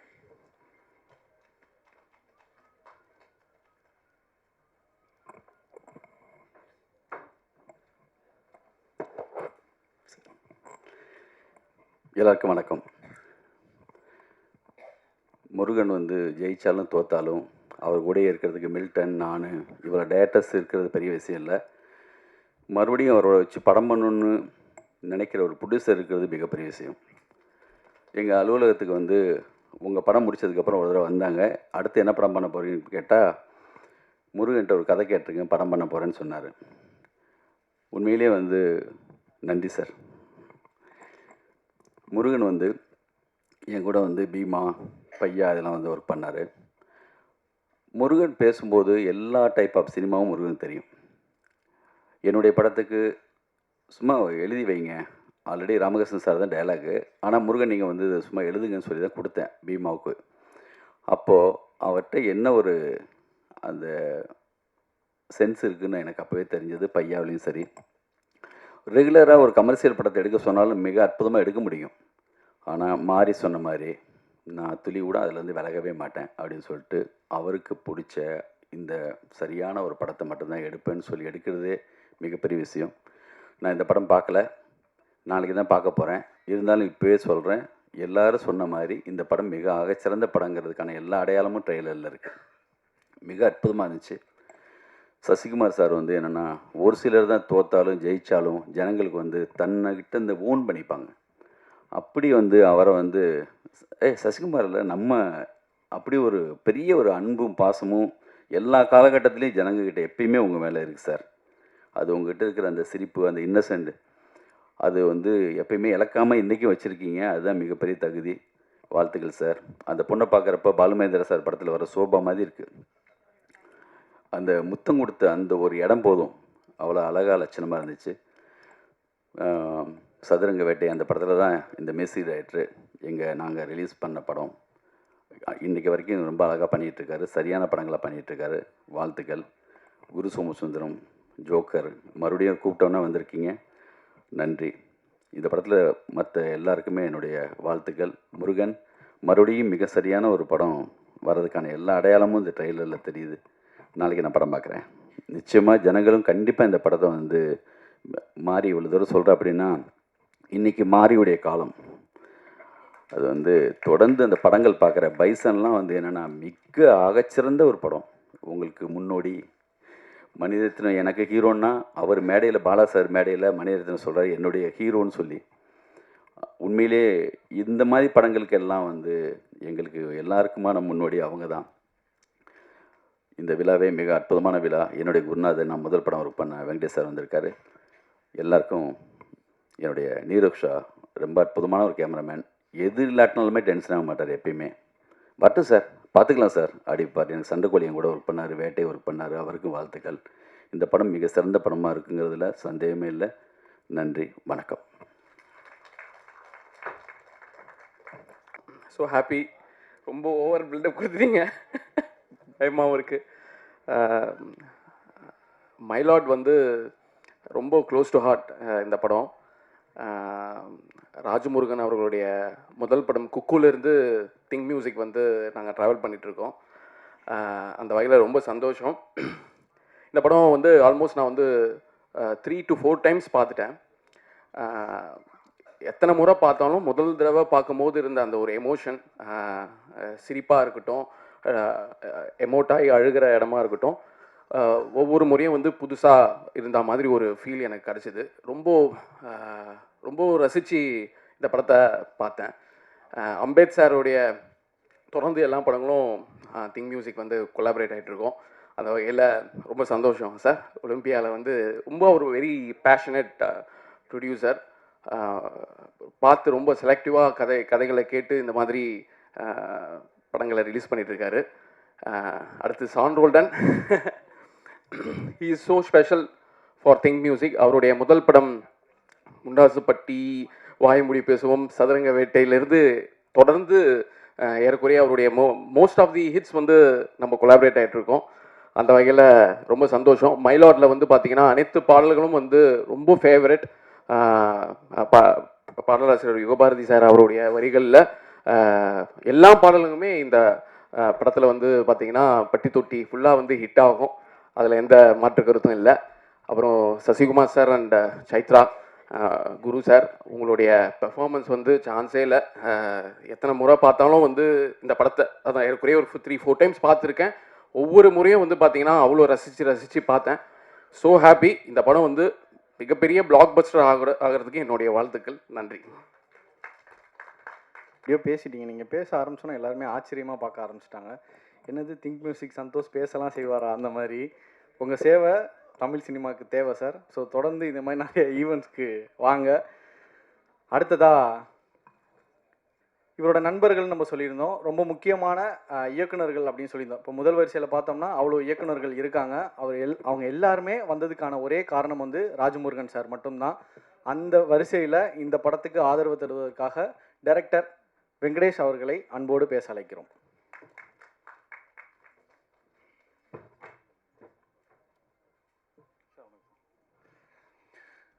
வந்திருக்கும் அனைவருக்கும் என்னுடைய அன்பான வணக்கம். மயிலாடு படத்தை பற்றி பேசும் முன்னாடி நான் கொஞ்சம் ராஜமுருகன் சாரை பற்றி பேசிக்கிறேன். எல்லாருக்கும் தெரியும் வட்டியும் முதல்ல தான் அவரை பற்றி எல்லாரும் பேசும்போது அதை பற்றி பேசுவாங்க. நானும் அதை விகடனில் படித்தப்போ யார் இவர் ரொம்ப அழகாக எழுதுகிறாரு, இயல்பான நகைச்சுவை, அதில் கொஞ்சம் இலக்கியம், ஜனரஞ்சகம் எல்லாம் சேர்ந்துருக்கிற இவரை பார்க்கணுன்னு நினச்சேன். ஆனால் நான் வந்து அவரை தொடர்பு கொள்ள முடியல. அப்போ பல்வேறு காரணங்களால் எனக்கு அவரை எப்படி தொடர்பு கொள்ளணும்னு தெரியலன்னு வச்சுக்கோங்களேன். அவர் சந்திக்கவே இல்லை. ஆனால் அதுக்கப்புறம் அவர் டைரக்டர் ஆகிட்டாருன்னு கேள்விப்பட்டு அவருடைய படங்கள்லாம் பார்க்க ஆரம்பித்தேன்.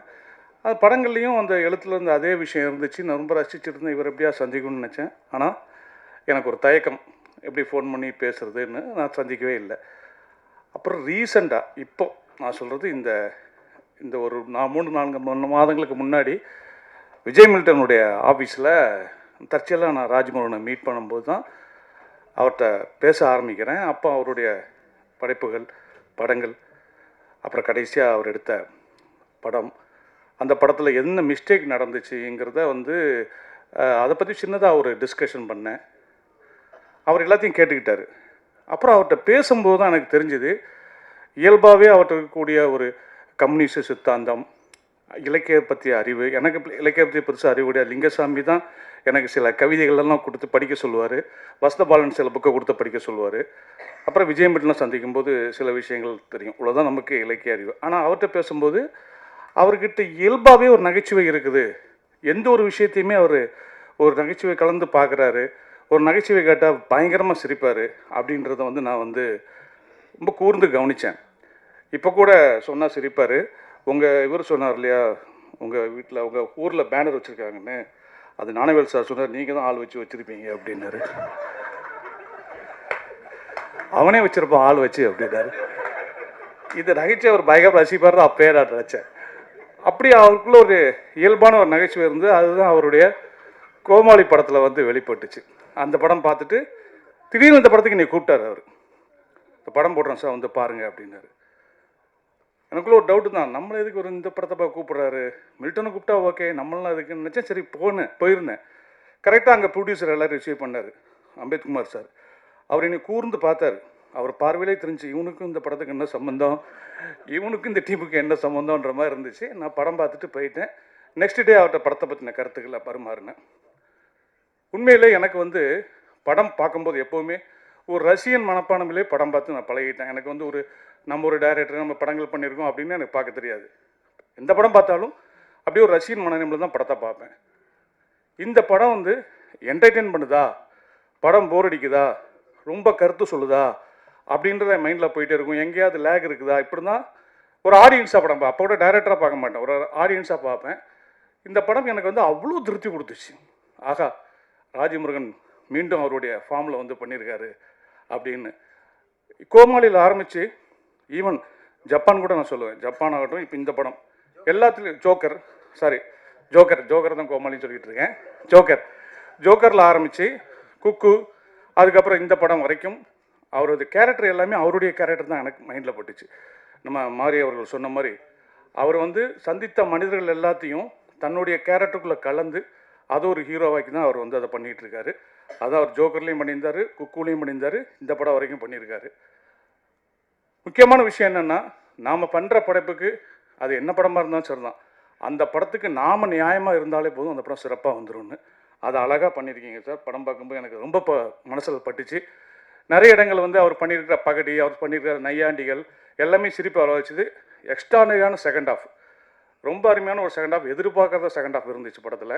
ஸோ அந்த படம் ஒரு மிகச்சிறந்த படமாகவே கமர்ஷியலாகவும் அந்த படம் ஹிட் அடிக்கணும் எனக்கு முழு நம்பிக்கை இருக்குது. அப்புறம் முக்கியமாக சொல்கிறாருந்தா படத்தினுடைய ஹீரோ சசிகுமார் சார். இவரையும் நான் அப்பப்போ எங்கேயாவது சந்திக்கிறது தான் ஃபங்க்ஷனில். ஒரு படத்துக்குள்ளே போகும்போது அந்த படத்துக்கு தன்னை முழுசாக ஒப்படைக்கிறதுங்கிறது வந்து ஒரு ஹீரோ மெட்டீரியலாக இருந்தாலும் கூட அவருக்குள்ள ஒரு டைரக்டர் இருக்கிறதால அழகாக ஒப்படைச்சிருக்கிறாரு. அது அவருடைய சமீபகால படங்கள் எல்லாத்துலேயுமே அது இருக்குது. இந்த படத்தில் அது கூடுதலாகவே இருக்குதுன்னு தான் நான் சொல்லுவேன். மியூசிக் டைரக்டர் சார், உண்மையிலே படம் பார்க்கும்போது மியூசிக் வந்து நமக்கு வந்து தோணக்கூடாது அப்படின்னு சொல்லுவாங்க ரீரெக்கார்டிங்கில். இவர் பாடல்களை தாண்டி ரீரெக்கார்டிங்லையும் அந்தளவுக்கு ரொம்ப நல்லா பண்ணியிருக்காரு. நிரோஷா சாரும் ரொம்ப அருமையான அந்த படத்துக்கு ஒளிப்பதிவு பண்ணியிருக்காரு. எல்லாரும் சொன்ன மாதிரி ஹீரோயின் அருமையான பெர்ஃபார்மன்ஸ் பண்ணியிருக்காங்க. டோட்டலாக இந்த படம் வந்து ராஜமுருகன் தான் யார் அப்படின்னு நிரூபிக்கிறதுக்காக வந்திருக்கிற வரப்போகிற இன்னொரு படம். வாழ்த்துக்கள், நன்றி. அடுத்ததாக இந்த படத்துடைய டெக்னீஷியன்ஸ் கிட்டத்தட்ட நம்ம ட்ரெய்லர் அப்புறம் பாடல்கள், அந்த பாடல்களில் இருக்கிற அந்த சினிமாட்டோகிராஃபி இதெல்லாம் பார்க்கும்போது நமக்கு எது இதில் வந்து ஆர்ட் டிபார்ட்மெண்ட், எது வந்து ரியல் லொக்கேஷன் அப்படின்றது தெரியாத மாதிரி இருந்துச்சு. அது கிட்டத்தட்ட நல்ல விஷயம் அப்படின்றது சினிமாவில் சொல்லுவாங்க. ஏன்னா நீங்கள் கண்டுபிடிக்கலைன்னா அது வந்து ஒரு ஆர்ட் டைரக்ஷனுக்கு கிடைக்கிற மிகப்பெரிய ஒரு அங்கீகாரம் அப்படின்னு சொல்லுவாங்க. ஆர்ட் டைரக்டர் பால்ராஜ் அவர்களை அன்போடு பேச அழைக்கிறோம்.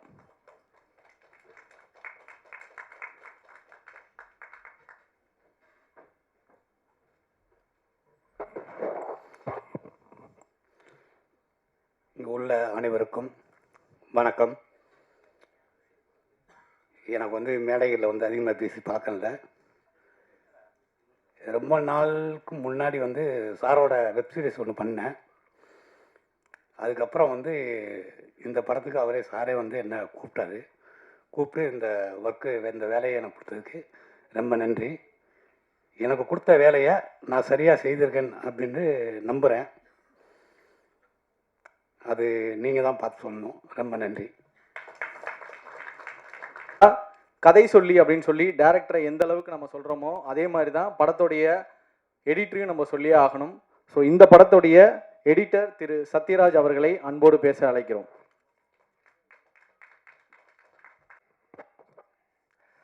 இங்கே வந்திருக்கும் அனைவருக்கும் என் முதற்கண் வணக்கத்தை தெரிவித்துக்கிறேன்.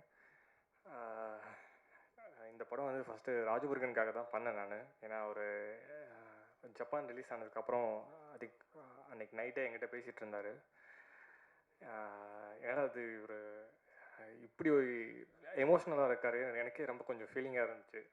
ஸோ அவர் அடுத்த கதை அதை பற்றி பேசும்போது நாங்கள் லைக் அவர் எழுதிட்டு இருக்கும்போதுலேருந்தே பேசிகிட்டு இருந்தோம். ஸோ அப்போவே வந்து பார்த்திங்கன்னா சரி இதை எப்படியாச்சும் அவருக்கு ஒரு வெற்றி படமாக கொடுக்கணுன்றது என்னுடைய முதல் எண்ணமாக இருந்துச்சு.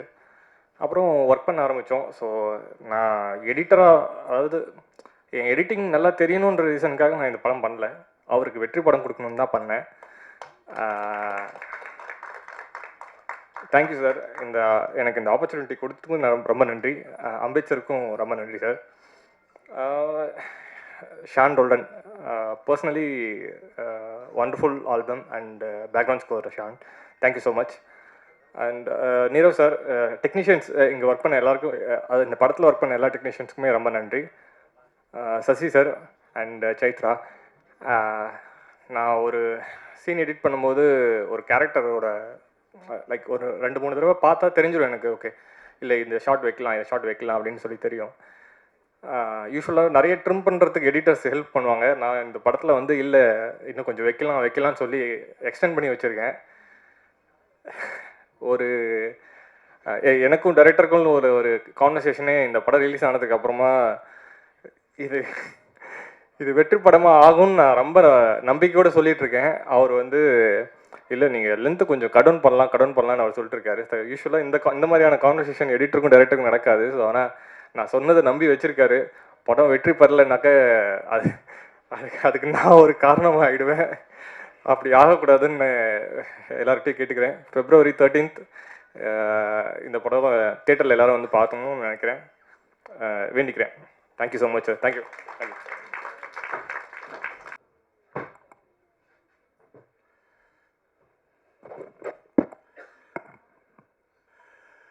மயிலாட் திரைப்படத்தின் இசை விழாவிற்கு வந்திருக்கின்ற, முதலில் நன்றி சொல்ல இருக்கின்ற பத்திரிகை நண்பர்கள், ஊடகவியல் உங்கள் அனைவருக்கும் ஒலிம்பியா மூவி சார்பாக எனது அன்பார்ந்த நன்றியையும் வணக்கத்தையும் தெரிவித்துக் கொள்கிறேன். இந்த மயிலாட் திரைப்படத்துக்கு பத்திரிகை நண்பர்கள் அல்லாத இந்த படம் வெற்றி படமாக வேண்டும் என்று வாழ்த்து வருகை புரிந்து மிக சிறப்பான முறையில் ஒரு நகைச்சுவையாகவும் இந்த படம் வெற்றிக்காகவும் வாழ்த்திய மிக பிடித்த இயக்குனர் அருமை அண்ணன் பாலா அவர்களுக்கும் மற்றும் அண்ணன் லிங்குசாமி அவர்களுக்கும், தம்பி மாரி அவர்களுக்கும் மற்றும் ஞானவேல் சார், வெங்கடேஷ் சார் மற்றும் பிரேம் சார் மற்றும் அனைத்து இயக்குநர்களுக்கும், எனது அயலான் ரவிக்குமார் சார் அனைவருக்கும் எனது அன்பார்ந்த நன்றியை தெரிவித்துக் கொள்கிறேன். மற்றும் இந்த படத்தில் வேலை பார்த்த அருமை அண்ணன் யுகபாதி சார், மணங்கொத்தி பறவையிலிருந்து இந்த படம் வரை ஒலிம்பியா மூவிஸ் தயாரிக்கின்ற அனைத்து படத்திலும் அவருடைய பங்களிப்பு மிக முக்கியமானது. அடுத்தபடியாக படத்தின் ஒளிப்பதிவாளர் அருமைக்குரிய அண்ணன் நீரோஷ் அவர்களுக்கும் மற்றும் இந்த படத்தின் எடிட்டர் சத்யராஜ் சார் அவர்களுக்கும் மற்றும் அனைத்து டெக்னீஷியன் அவர்களுக்கும் அன்பார்ந்த வணக்கத்தை தெரிவித்துக் கொள்கிறேன். மற்றும் இந்த படம் இசை நாயகர் அருமை நண்பர் ஷான்ரோடன் சார், உங்களுடைய உழைப்பு எனக்கு மிக நன்றாக அறிவேன். அது மட்டுமல்ல, மற்ற படங்களை காட்டிலும் ராஜமுருகன் சாருக்காக நீங்கள் இந்த படத்தில் எந்த அளவுக்கு இன்புட் கொடுத்தீங்கன்றது அதுவும் எனக்கு நல்லா தெரியும். ஸோ உங்களுக்கு தனிப்பட்ட நன்றி. அதுக்கப்புறம் பார்த்தீங்கன்னா இந்த படம் ஆரம்ப முதலிருந்து இன்று வரை எங்களுக்கு துணை நிற்கின்ற திங்மிஸ்டர் சந்தோஷ் நண்பர் அவர்களுக்கும் மற்றும் வந்திருக்கின்ற அனைத்து நல்ல உள்ளங்களுக்கும் எனது நன்றியை தெரிவித்துக் கொள்கிறேன். மற்றும் இந்த படத்தின் இயக்குனர் அருமை நண்பர் ராஜமுருகன் சார். ராஜமுருகன் சார் எனக்கு பார்த்திங்கன்னா ஜோக்கர் படத்துக்கு அப்புறம் நல்லா தெரியும். யுகபாதி அண்ணன் வீட்டில் அவர்கிட்ட நிறைய பேசியிருக்கேன், பழகியிருக்கேன். அதுக்கப்புறம் பார்த்திங்கன்னா ஜிப்சி சட்டமன்றம் ஒரு முறை நடந்துட்டு இருந்தது. ஒரு நாள் ஃபோன் பண்ணார், சார் எங்கே இருக்கீங்க கேட்டார். சார் இப்போ தான் சட்டமன்றம் முடிஞ்சுட்டு வந்துட்டுருக்கேன் சார், நான் மீட் பண்ணலாம்னாரு. ஜிப்சி கதையை சொன்னார், உடனே பண்ணலாம் சார். நான் ஜிப்சி படத்தை பொறுத்த வரைக்கும் நிறைய பேர் சொல்கிறாங்க அது தோல்வி படங்க. என்னை பொறுத்த வரைக்கும் ஜிப்சி வெற்றி படம் தான். அது கொரோனா காலத்தில் வந்ததுனால அந்த படம் கலெக்ஷன் ரீதியாக கம்மியாக இருந்தது. இந்த படத்தை பொறுத்த வரைக்கும் ஜப்பான் ரிலீஸ்க்கு அப்புறம் சார் மீட் பண்ணலாம்னாரு. கண்டிப்பாக மீட் பண்ணலாம் சார்னு ஆஃபீஸ்க்கு வந்தார். ஆஃபீஸ் ஒரு கதை இருக்குது சார், பண்ணலாமான்னு கேட்டார். சொல்லுங்கள் சார் அப்படின்னா, ஒரு சின்ன பட்ஜெட்டில் பண்ணலாம் சார்னாரு. Okay sir. நான் கதை லைன் சொன்னார், ரொம்ப பிடிச்சி போச்சு. கதையோட லைன் பார்த்தீங்கன்னா பிளான் ஏ பிளான் பி, ஒரு விஷயம் ஒரு சாமானிய மனிதர்கள் நடக்கிற ஒரு சின்ன விஷயம் சார். அதில் பிளான் ஏ பிளான் பின்னு சொல்கிறாங்க. அந்த பிளான் ஏ பிளான் பிக்கு 2 டீம் அனுப்புகிறாரு. அதில் 2 டீம்லேயுமே ஒரு காம்ப்ளிகேட்டான விஷயம் நடக்குது. அது எப்படி முடியுது, இதுதான் சார் கதை அப்படின்னாரு. ஓகே சார் பண்ணலாம் அப்படின்னா. அதுக்கப்புறம் பார்த்தீங்கன்னா ஒரு 2 நாள் கழிச்சு சார் மீட் பண்ணலாமான்னாரு. சரி சார் மீட் பண்ணலாம். இந்த படத்தோட எடிட்டர் மட்டும் சத்யராஜ் போட்டுக்கார் சார்னாரு. என்ன சார்ண்ணா? சரி சார் போட்டுங்கன்னாரு. சரி ஓகே சார்னு போயிட்டோம். திரும்ப ஒரு 2 நாள் கழிச்சு வந்தார். சார் மீட் பண்ணலாமா? மீட் பண்ணலாம் சார். படத்தோட மியூசிக் டைரக்டர் ஷான்ரோடன் போட்டுக்கார் சார். என்ன சார்ண்ணா? ஆமாம் சார் கொஞ்சம் பெட்டராக இருக்கும். சரி சார் போட்டுக்கலாம் சார். திரும்ப ஒரு 1 வீக் கழிச்சு வந்தார். சார் மீட் பண்ணலாமான்னாரு. மீட் பண்ணலாம் சார். கேமராமேன் நீரோஷா போட்டுக்கலாம் சார். நீரோஷா யார் சார்? இந்த துணிவுலாம் பண்ணார்ல சார். சார் என்ன சின்னதாக சொல்கிறீங்க, நீட்டிகிட்டே போகிறீங்களா அப்படின்னா. இல்லை சார் பிளான் ஏவும் இல்லை பியும் இல்லையா சார் இது அப்படின்னு சொல்லிட்டு அந்த படம் சின்னதாக ஆரம்பித்து அதுக்கப்புறம் ஒரு குறிப்பிட்ட நேரம் கத்தி வந்தார். சார் மீட் பண்ணலாமான்னாரு. சொல்லுங்கள் சார் அப்படின்னா. படத்தோட ஹீரோ சார் சசிகுமார் சார் போடலாமான்னாரு. அப்போ தான் எனக்கு நம்பிக்கை வந்தது. இவ்வளோ பெரிய டீம் போடும்போது இந்த படத்துக்கு மெயின் ஆள் ஒருத்தர் தேவைப்படுது. அது சசிகுமார் சார் இருந்தால் தான் இந்த படம் இன்றைக்கி ரீச் ஆகும். அயோத்தியா இருக்கட்டும் சரி, டூரிஸ்ட் ஃபேமிலியாக சரி, டூரிஸ்ட் ஃபேமிலிக்கு அடுத்த படம் மயிலாட். ஸோ இந்த படம் நான் கிட்டத்தட்ட சந்தோஷம் சொன்னார் 4 தடவை பார்த்தேனாரு. நான் இந்த படம் 10 தடவைக்கு மேலே பார்த்துட்டேன். முதல் தடவை எப்படி பார்த்தனோ அதை விட கொஞ்சம் கொஞ்சமாக டெவலப் ஆகி இன்றைக்கி மிகப்பெரிய ஒரு வெற்றி படமாக இந்த படம் மக்கள்கிட்ட போய் கொண்டு சேருன்ற நம்பிக்கை எனக்கு அதிகமாகவே இருக்குது. அது மட்டும் அல்ல, சசிகுமார் சாரை பற்றி சொல்லணும். ரஜினி சார் ஒரு இதில் சொன்னார், நான் கேட்டேன். சசிகுமார் மீசை வச்ச குழந்தை அப்படின்னாரு.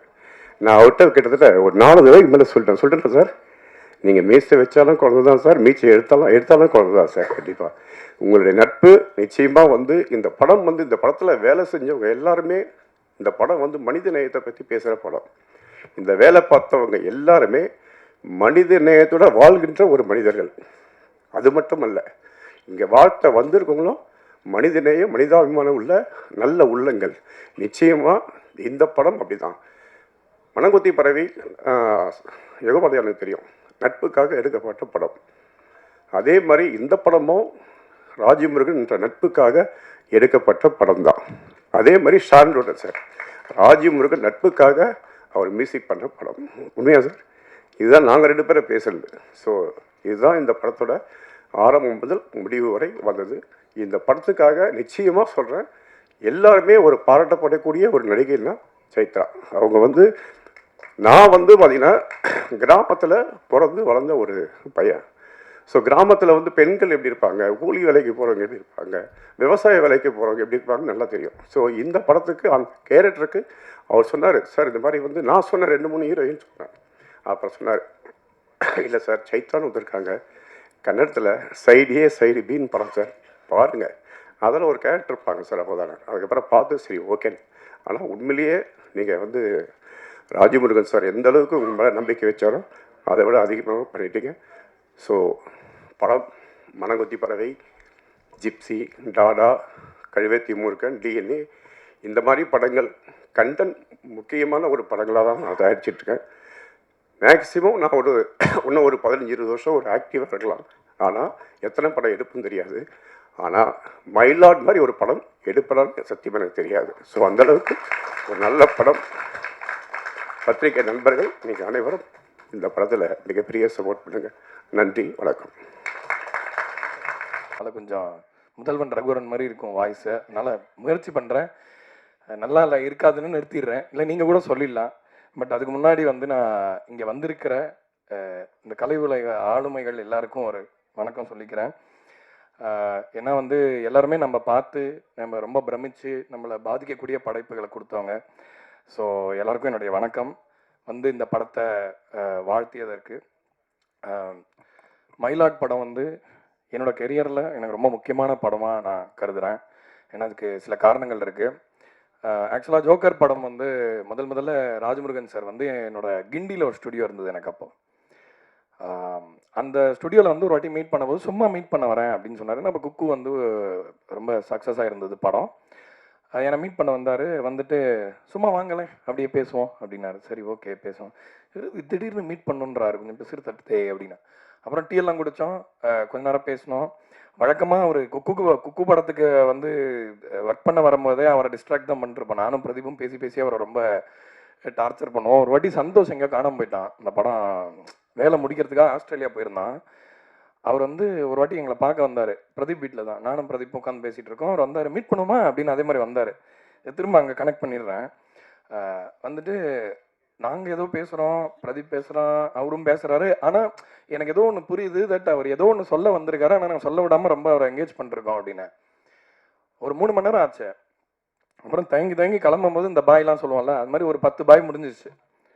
திரும்பினார், இப்படியே தயங்கிட்ட, சந்தோஷ் எங்கே இருக்காருன்னு தெரியுமா அப்படின்னு கேட்டார் கடைசியாக. சார் இதை முதலே கேட்டிருக்கலாமே சார் அப்படின்னு தோணுச்சு.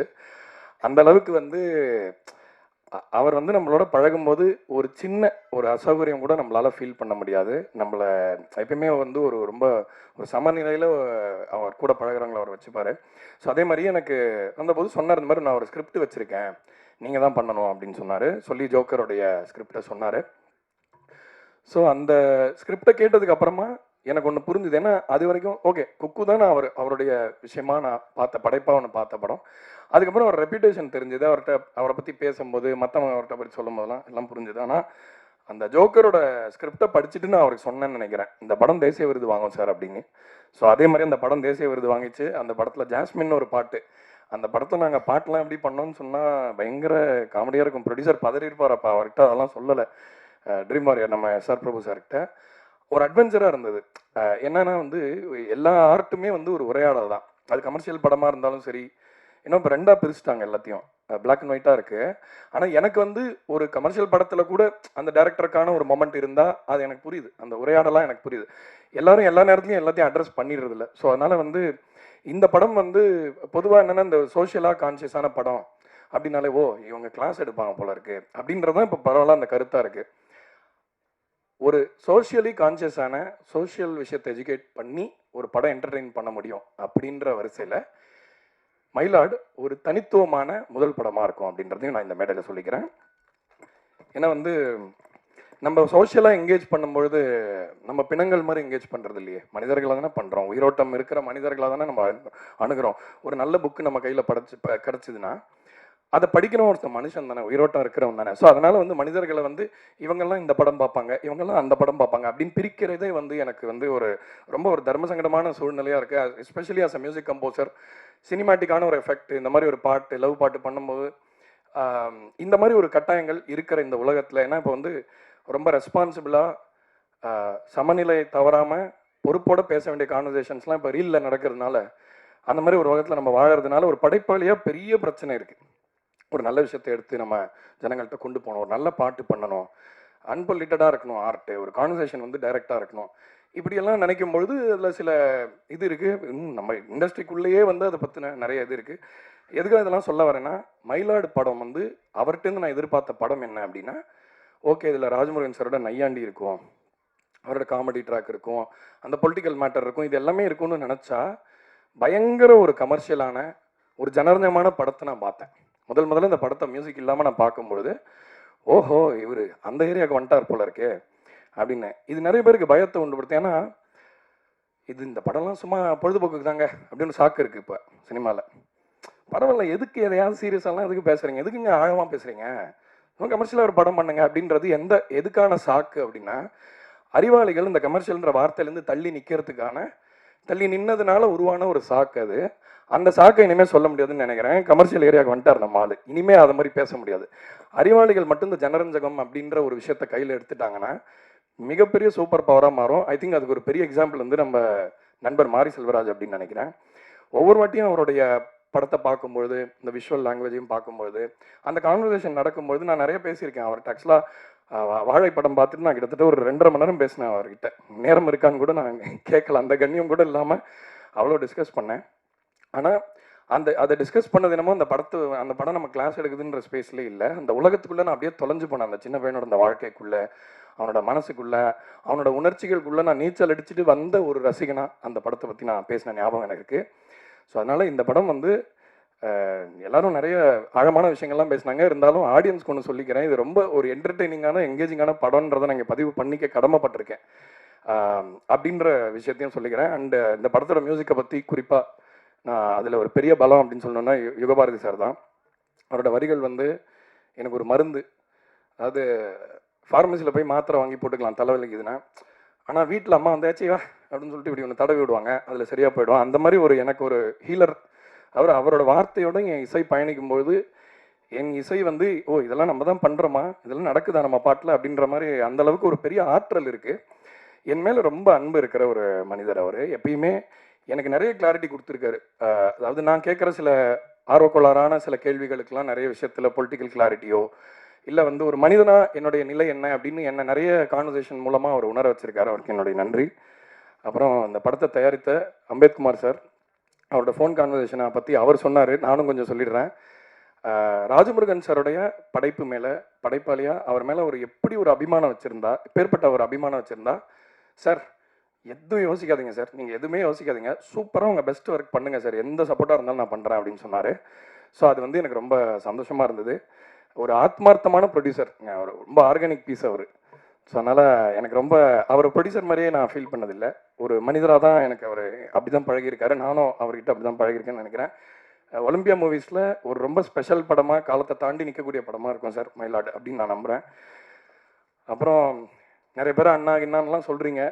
நம்மளுக்கு வந்து எனக்கு ரொம்ப நான் அண்ணான்னு சொல்லி பெருமைப்படுற ஒருத்தர் சசிகுமார் சார். ஒரு மனிதராகவும் சரி, ஒரு கலைஞனாகவும் சரி, நிறைய கற்றுக்க இருக்க அவர்கிட்ட. அவர் வந்து ஒரு பேஷன்ஸ்னு எடுத்தால் அவர் மலை மாதிரி இருக்கார். அப்படியே எல்லாத்தையும் தாங்கிட்டு, உள்வாங்கிட்டு, லேர்ன் பண்ணிக்கிட்டு, அப்சர்வ் பண்ணிக்கிட்டு, கவனம்னு பார்த்தா அப்படியே காற்று மாதிரி இருக்கார். எங்கே வேணால் போகிறாரு, எப்படி வேணால் வராரு, ஃப்ளெக்சிபிளாக இருக்கார். ஒரு இத்தனை வருஷம் சினிமாவில் இருந்து இவ்வளோ சாதிச்ச அந்த ஒரு ஏர் துளி கூட இல்லாமல் ஹம்பிள்னு சொல்லலாம் எல்லாரை பற்றியும். அவங்களுக்கு கூட சொல்லிக்கிறாங்க சில பேர், நான் சும்மா சிம்பிளானவன் அப்படின்லாம் சொல்லிக்கிறாங்க சில பேர். உண்மையிலே சிம்பிளான, மோஸ்ட் கிரவுண்டடான, நியாயமான ஒரு ரொம்ப சிறந்த மனிதர் அப்படின்னா நான் அவரை தான் சொல்லுவேன். என்னோட அண்ணன் சசிகுமார் சார் இந்த படத்தை அதான் நான் அந்த எசகாதா பாட்டை பற்றி இன்னொரு இன்டர்வியூவில் சொல்லியிருந்தேன். எல்லா படத்தையும் பாட்டு பண்ணுறோம், தேன் சுடுறேன்னு ஒரு பாட்டு பண்ணுறோம், எழுத கதையோன்ற பாட்டு பண்ணுறோம். ஆனால் ஒரு நிஜமாகவே ஒரு கேரக்டர் தான் ஒரு பாட்டை வாங்க முடியும் நம்மகிட்டேருந்து. ஒரு டைரக்டர் சொல்லலாம் நல்லா பாட்டு போடு அப்படின்னு, நம்ம அறிவு போடணும்ல. ஆனால் ஒரு இமேஜை பார்க்கும்பொழுதோ, ஒருத்தர் முகத்தை பார்க்கும்போதோ ஒரு பாதிப்பு ஏற்படும். எனக்கு வந்து முகைமழை பாட்டிலையுமே நான் அதை உணர்ந்தேன். ஒரு மாதிரி ஒரு ஹீலிங்கான ஒரு கேரக்டர். அதாவது ஒருத்தர் நல்லவர்னு நம்ம பார்த்தா நம்ப முடியணும்ல. சார் நான் ரொம்ப நல்லா சார் அப்படின்னு ஒருத்தர் சொன்னால் நமக்கே ஒரு மாதிரி என்னடா இவன் ஏன் இப்படி பேசுகிறான், சைக்கோவாக இருப்பானோ அப்படிலாம் யோசிப்போம். ஆனால் வந்து அவரை பற்றி எப்பயுமே எங்கெல்லாம் அவருக்கு ஏற்றம் இருக்க முடியுமோ அங்கே அவர் ஏறவே மாட்டார், இன்னொருத்தனை ஏற்றி தான் விடுவார் எப்பயுமே. அவருக்கு சொல்லணுன்ற அவசியமே இல்லை. அவ்வளோ டூரிஸ்ட் ஃபேமிலியோட இசையை பற்றி அவ்வளோ நேரம் கிட்ட பேசிகிட்டு இருந்தார். பட் எனக்கு தெரியும் அவர் அந்த படத்துக்கு பெரிய பலம்னு. அதே மாதிரி மயிலாட் படத்துடைய மிகப்பெரிய ஒரு பலம் எங்கள் சைடில் வந்து ஒரு 1000 யானைகள் நிற்கிற மாதிரி நான் ஒரு ஃபீல் பண்ணுறேன் சசி சாரோட ப்ரெசன்ஸை. இந்த மாதிரி படத்தெல்லாம் யாராவது எழுதுனீங்கன்னா தயவுசெய்து அவர்கிட்ட மட்டும்தான் போங்க. அவர் மட்டும்தான் பண்ண முடியும். வேறட்டையாக பண்ணவும் முடியாது, அவங்களும் விரும்ப மாட்டாங்க. அதனால் நல்ல படங்கள், நல்ல கதாபாத்திரங்கள், ஒரு மேஸ்குலைனான ஒரு கேரக்டர்ஸ், ஒரு வாழ்க்கையை முழுசாக பார்த்த ஒரு மிடில் ஏஜில் இருக்கிற அந்த மனிதனுடைய அந்த பாயிண்ட் ஆஃப் வியூ வந்து சினிமாவில் ரொம்ப மிஸ் ஆகுது. நம்ம கல்ட்டுன்னு சொல்கிற எல்லாருமே வளர்ந்த மனிதர்களோட இதுதான். டீனேஜ் பருவம்ன்றது மட்டுமே சினிமாவோட மையம் கிடையாது. ஸோ அதனால் வந்து சசி சார் அந்த ஒரு இடத்த வந்து ரொம்ப ஹோல்ட் பண்ணுறாருன்னு நினைக்கிறேன். நிறைய படைப்பாளிகளுக்கு அவர் பெரிய ஒரு ஹோப்பாக இருக்கார். ஸோ ரொம்ப நன்றி சார். திரும்ப இந்த படம் நம்மளுக்கு ஒரு வெற்றி படமாக இருக்குன்றது அந்த நம்பிக்கை எனக்கு இருக்குது. கண்டிப்பாக அது ஒரு வாரத்தில் நடந்துடும். ஸோ அதுக்கப்புறம் நம்ம செலிப்ரேட் பண்ணுவோம். ஸோ குரு சோமசுந்தரம் சார் அகைன் ஜோக்கரில் வந்து ஒரு சீன் இருக்குது. அவர் ஒய்ஃப் கிட்ட போயிட்டு அவர் முதல்ல ஹாஃப் எப்படி இருக்கும்னா ஏன்னா மென்டல் மாதிரி இருக்கா அந்த ஆள் அப்படின்னு. திடீர்னு ஒய்ஃப்கிட்ட பேசும்பொழுது அப்படியே ஃப்ளிப் ஆவார். அதாவது எனக்கு ஞாபகம் இருக்குது, இதே பிரசாத் ஸ்டுடியோவில் நான் சொன்னேன் வந்து அவர் ஒரு பெரிய ஸ்டாருங்க, ஒரு பெரிய ஒரு வெட்டரன் ஆக்டர். அதாவது வந்து ஒருத்தர் வந்து இவர் இல்லைன்னா இனிமேல் என்ன பண்ணுறது அப்படின்ற கேள்வி வரும்ல, அந்த இடத்துல தான் அவர் இருக்காருன்னு நினைக்கிறேன். அப்பேற்பட்ட ஒரு மேலிபிளான ஒரு ஆக்டர், அவ்வளோ இன்ஸ்பைரிங். அவர் முகத்தை பார்த்தாலே மியூசிக் வரும். செல்லம்மா பாட்டுலாம் அவரோட எக்ஸ்பிரஷன் பார்த்தோன்னே வந்துருச்சு அப்படியே டியூனு. அந்த மாதிரி ஒரு நடிகர், நான் ரொம்ப வியக்கிற ஒரு ஆர்டிஸ்ட். பாட்டில் ராதாவும் அவருக்காக பண்ணியிருந்தேன். அண்ட் கடைசியாக ஒன்று சொல்லிக்கிறேன். நான் அதான் மியூசிக் பற்றி எதுவுமே பேசலன்னு நினைக்கிறேன். பட் நான் ரொம்ப உணர்ச்சி வசப்பட்டேன்னு, நான் எல்லாரும் பேசுகிறத பார்த்து எனக்கும் சைத்ரா பற்றி சொல்லாமல் இருக்க முடியாது. நான் வந்து இந்த படம் முதல் பார்த்துட்டு ரொம்ப சர்ப்ரைஸ் ஆனது அவங்கள பார்த்து தான். ஏன்னா எனக்கு தெரியும் அவங்க ஆல்ரெடி பண்ண படங்கள் பார்த்துருக்கேன். பட் வந்து ஒரு கோவில்பட்டி பொண்ணாக வந்து என்னால் இமேஜின் பண்ண முடியல உண்மையிலேயே. சரி ஓகே ஏதாவது பண்ணியிருப்பாங்க அப்படின்னு பார்த்தா ரொம்ப நான் இம்ப்ரெஸ் ஆனேன். I think you are just mat. ஏன்னா ஒரு கலைஞனாக இருக்கிறதுக்கு கொஞ்சம் பைத்தியம் பிடிக்கணும் கண்டிப்பாக. ஒரு எக்ஸென்ட்ரிக் அப்படின்னு ஒரு ஜோனுக்கு போனால் தான் வந்து நம்ம ரொம்ப அந்த பொசஸ்டாக ஒரு ஆர்டிஸ்ட்டாக இருக்க முடியும். அந்த கேரக்டரை உள்வாங்க இந்த மோல்டாலாம் ரொம்ப பாதிக்கப்பட்டிருந்தாங்கன்னு என்னால் சொல்ல முடிஞ்சிச்சு. ஸோ எனிவே மயிலாட் படம் வந்து கண்டிப்பாக வெறும் சோஷியல் எஜுகேஷன் படம்லாம் சத்தியமாக கிடையாது. ரொம்ப எங்கேஜிங்கான ஒரு மனிதனோட ஒரு சின்ன பிரச்சனை சார்ந்த படம். அந்த படம் சில கேள்விகளை எழுப்பும் கண்டிப்பாக. ஆனால் ரொம்ப அழுத்தமான பதில்களையும் சொல்ல போகுது அந்த படம். ரொம்ப ஒரு மனிதத்தை பற்றி. ஏன்னா நமக்கும் ஏன்னா மிருகங்கள் கூட கூட்டமாக இருக்கும். ஆனால் ஒரு தனி மனிதனோட ஆற்றல், ஒரு தனி மனிதனோட ஒரு பவர், அவன் மனிதனாக எடுக்கிற அந்த பாயிண்ட் ஆஃப் வியூ எவ்வளோ இம்பார்ட்டன்ட்னு பேச போகிற படம். இதை உங்கள் குழந்தைங்களுக்கும் காட்டுங்க. இந்த படம் வந்து ரொம்ப ஒரு முக்கியமான, நம்ம தமிழ் சினிமா ஆடியன்ஸ் மிஸ் பண்ணிடக்கூடாது தமிழ் உணர்ச்சி இருக்கிற படம். தமிழ் உணர்வு, அதாவது நம்ம தமிழ் உணர்ச்சியை கடத்தக்கூடிய ஒரு படமாக தான் நான் இதை பார்க்குறேன். இந்த படத்தோட மியூசிக் உங்களுக்கு ரொம்ப பிடிக்கும்னு நினைக்கிறேன். 2 பாட்டு தான் ரிலீஸ் ஆகிருக்கு. என்டையர் ஆல்பம், இதோட ஸ்கோர், இதில் உழைச்ச அத்தனை மியூசிஷியன்ஸ்க்கும், இன்னும் 2 பாடல்கள் எழுதிய ராஜமுருகன் சாருக்கும், அவரும் 2 பாட்டு எழுதியிருக்காரு. ரொம்ப ஸ்பெஷலான 2 பாடல்கள். இங்கே மீனாட்சி இளையராஜா வந்திருக்காங்க. இந்த படத்தில் ஒரு கிளைமேக்ஸ் பாட்டு பாடியிருக்காங்க. ரொம்ப பேசப்படும்னு நினைக்கிறேன் அந்த பாட்டு. மற்ற இசைக்கலைஞர்கள், தொழில்நுட்பமாக இந்த படத்துக்கு மிக்ஸ் பண்ண அஸ்வின் ஜார்ஜான், என்னோட அசிஸ்டன்ட் சபரி, எல்லாருக்கும் தேங்க்ஸ் சொல்லிக்கிறேன். ஏன்னா இந்த படம் கண்டிப்பாக ஒரு ட்ரீட்டாக இருக்கும். கண்டிப்பாக தேட்டரில் போய் Feb 13th பாருங்கள். இந்த படத்துக்கு உங்கள் சப்போர்ட், நீங்கள் சப்போர்ட் பண்ணுங்கன்னு நான் கேட்கல, உங்கள் சப்போர்ட் தேவை இந்த படத்துக்குன்னு சொல்லி ஒரே முடிச்சுக்கிறேன். வணக்கம்.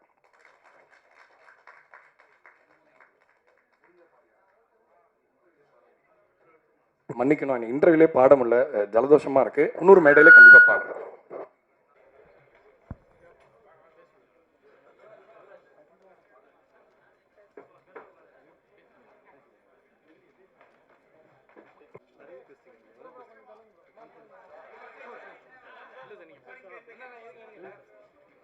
முக்கியமான விஷயங்கள் இருந்தது, அதை நான் மறந்துட்டேன். சார் இல்லை, என்னென்னா எப்போவுமே நம்ம பக்கத்துலேயே நிற்கிறவங்கள நம்ம மறந்துடுவோம். அதுதான் நம்மளோட பிரச்சனை. இந்த படம் வந்து இந்த இடத்துக்கு வந்ததுக்கு மிக முக்கியமான காரணம் சசி சார் தான். சார் இதை நான் சொல்லாமல், ஏன்னா அவர் சொன்ன மாதிரி நிறைய இடங்களில் இந்த படம் வந்து ஸ்ட்ரக் ஆகி வேறு சூழல்களில் நின்னும் போது எனக்கு வந்து கூடவே நின்று இந்த இடத்துக்கு அழைச்சிட்டு வந்தது, இந்த கதையை புரிஞ்சுக்கிட்டது, இவ்வளவு தூரம் உழைத்து முத்துச்சிற்பியை முன்னிறுத்தியது அப்படின்னு. சசி சார் இல்லாமல் இந்த படம் சாத்தியமில்லை. Sir thank you very much. Thank you. Photos first, photos